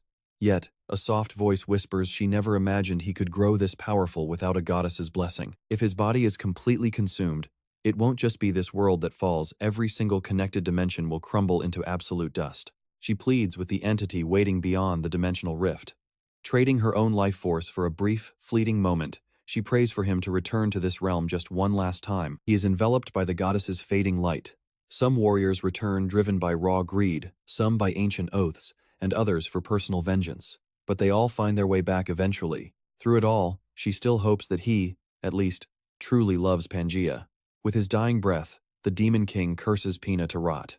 Suddenly, Isabella's voice snaps him back. "Are you awake?" Randolph realizes those were the goddess's memories. The giant guardian watches in awe, noting that was Pina's star, meaning she has personally chosen him as her successor. Since the twin goddesses are one, that technically makes them family. The Tiger King scoffs at the nonsense, warning Randolph not to pull any fast ones with the 5 great warriors. The giant barks that once the star accepted him, he became a guardian, and no mortal can override the goddess's divine will. The Tiger King snaps back that he doesn't care. What matters is that he has already laid claim to this guy. Isaac suggests they make a quick exit, while Isabella sighs at how messy this situation is getting. Suddenly, a sultry voice calls out to Randolph, demanding that he belong to her instead. Gromit shouts to his master, begging him to back away because things are getting extremely dangerous. Meanwhile, the giant guardian and the White Tiger King completely lose their tempers and clash. Randolph is annoyed, telling them to cut the trash talk. Why are they choosing his future for him? The Tiger King insists he already agreed to join them, while the giant roars that his destiny is with the Guardians. Randolph smirks. If they both want him so badly, they need to show him who is offering the better contract deal. Back at the castle, the Tiger King fumes over the audacity of a mortal negotiating for a seat among the legends. Randolph tells him to walk away if he is unhappy, making the king quickly backtrack. The tiger asks if he liked the Star Guardian's offer better, and Randolph shrugs. It was pretty reasonable, considering they actually offered him an official title. Randolph figures a fancy title is the perfect cheat code to farm easy stars. Meanwhile, the big tiger scoffed, calling the previous rewards pathetic, and bragging about how he is way more generous than those cheapskates. If Randolph signs up, he gets a free city anywhere he wants. Well, except for the Arthan Empire or territories guarded by the Black King, obviously. So basically, the king is offering to conquer any other city just for him. Even though the Black King lost to the White King, he still rules the south.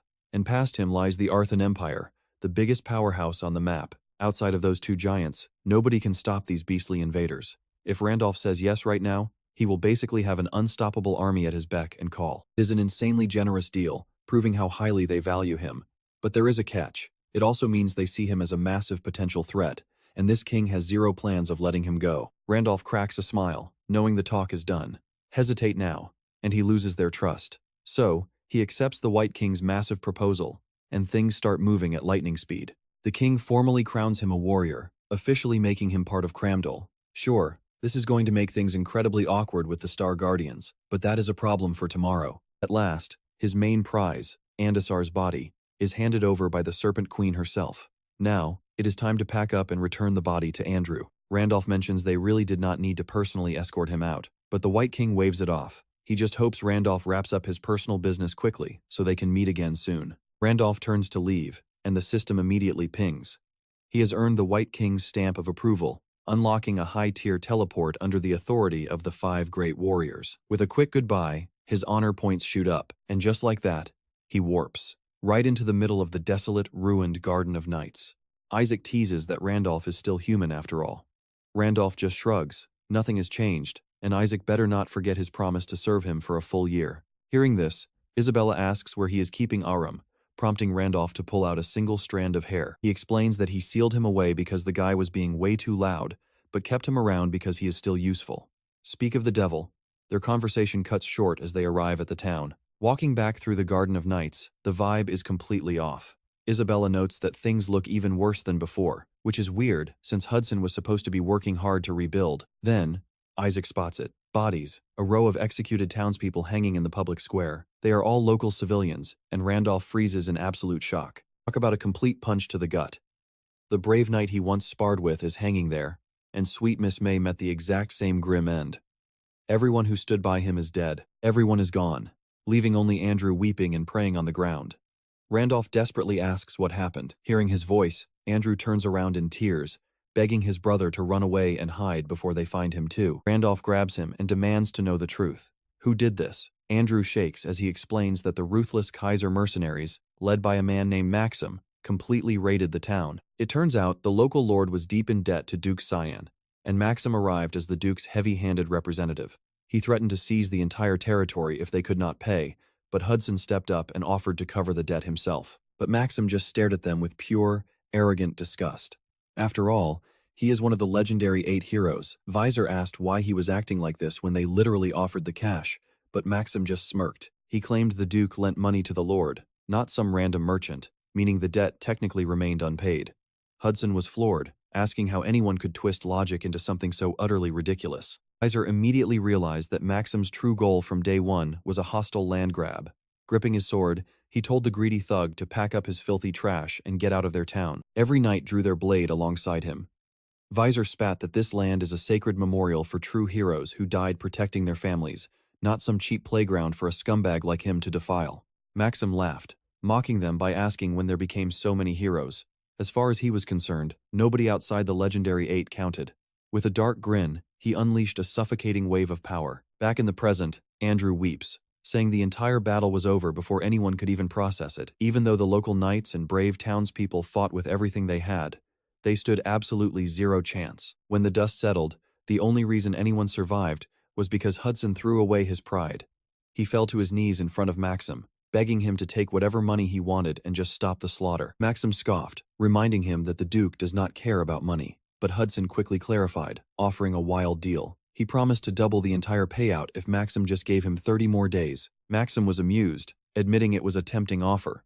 But he called Hudson a complete idiot. After all, Maxim could just murder everyone and take everything right now. So why bother waiting for a loser's deal? When Maxim pressed him to just fork over the cash, Hudson stood firm.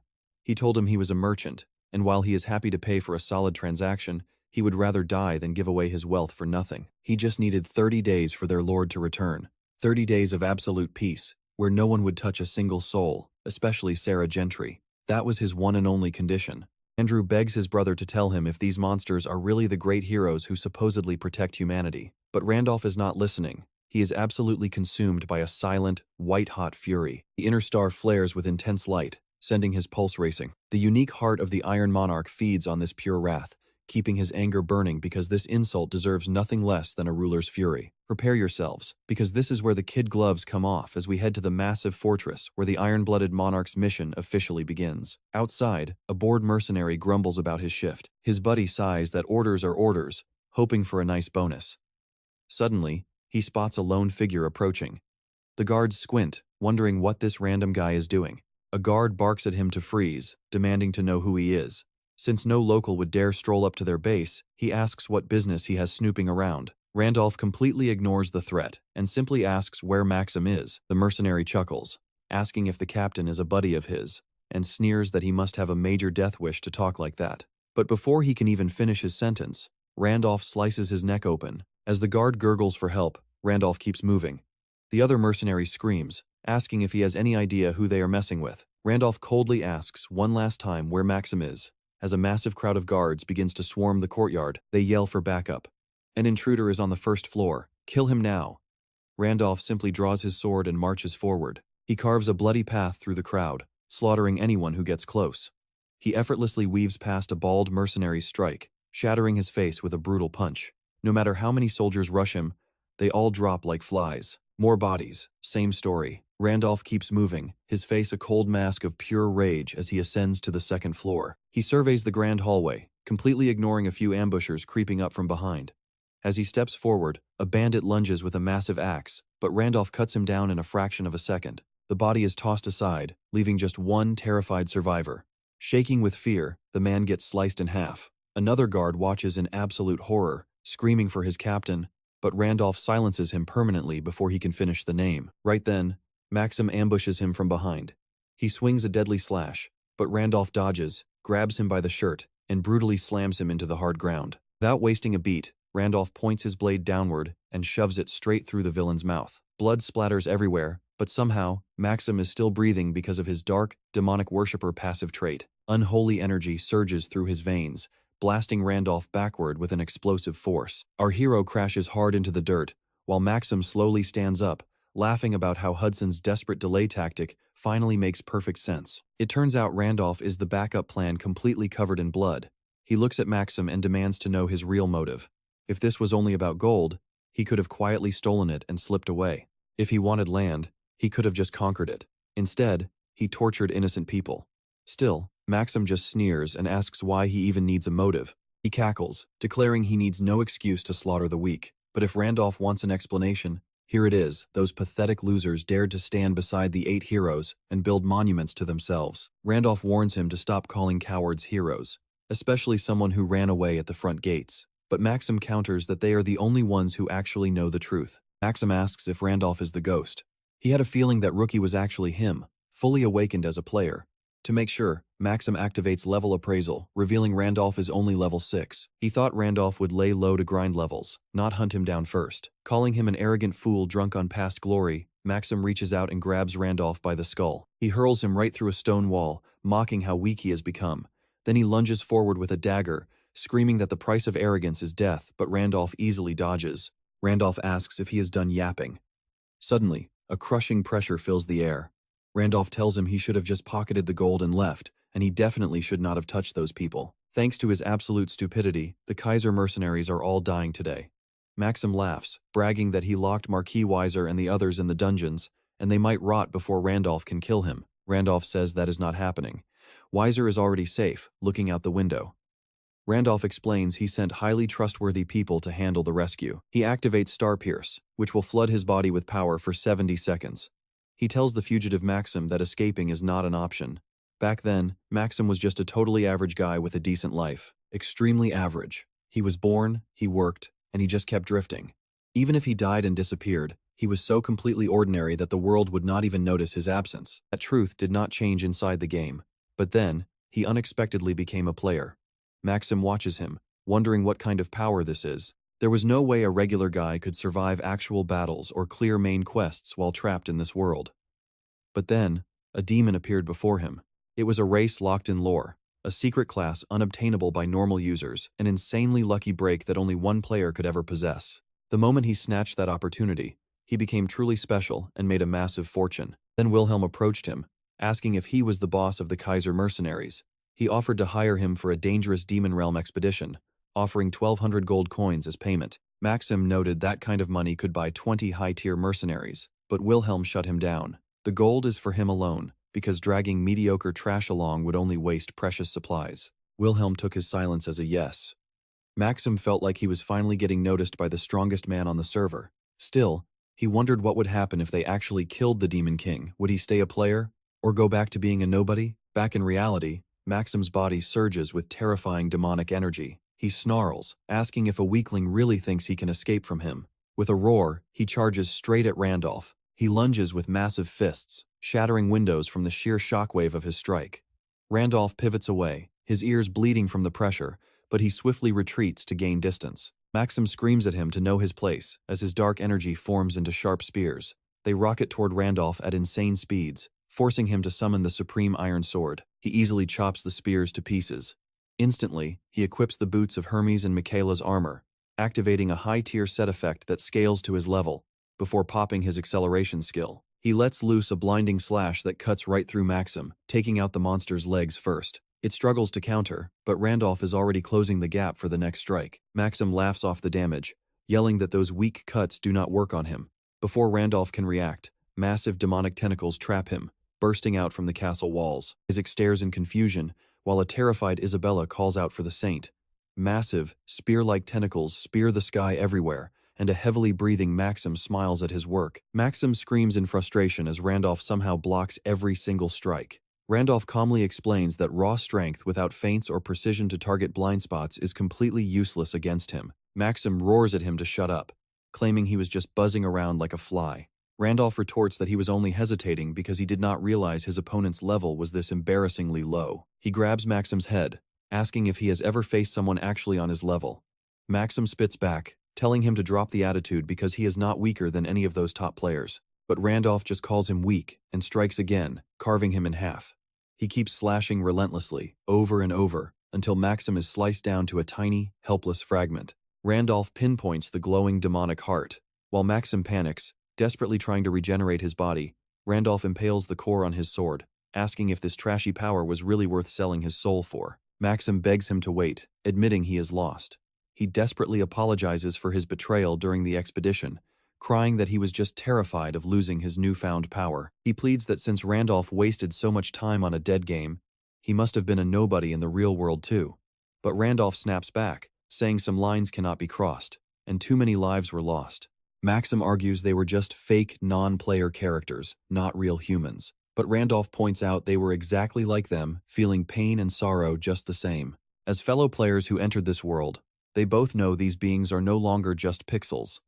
It is time for Maxim to pay for his crimes. System alerts warn him that his powers will vanish if the heart breaks, and he refuses to go back to being a pathetic bug. But Randolph delivers the final, brutal blow, splitting him clean down the middle as pure agony fills his eyes. Randolph unlocks the Demon Hunter achievement and collects the rare scale fragment. On top of that, his Iron Blood Monarch trait officially evolves into the Heart of the Eternal.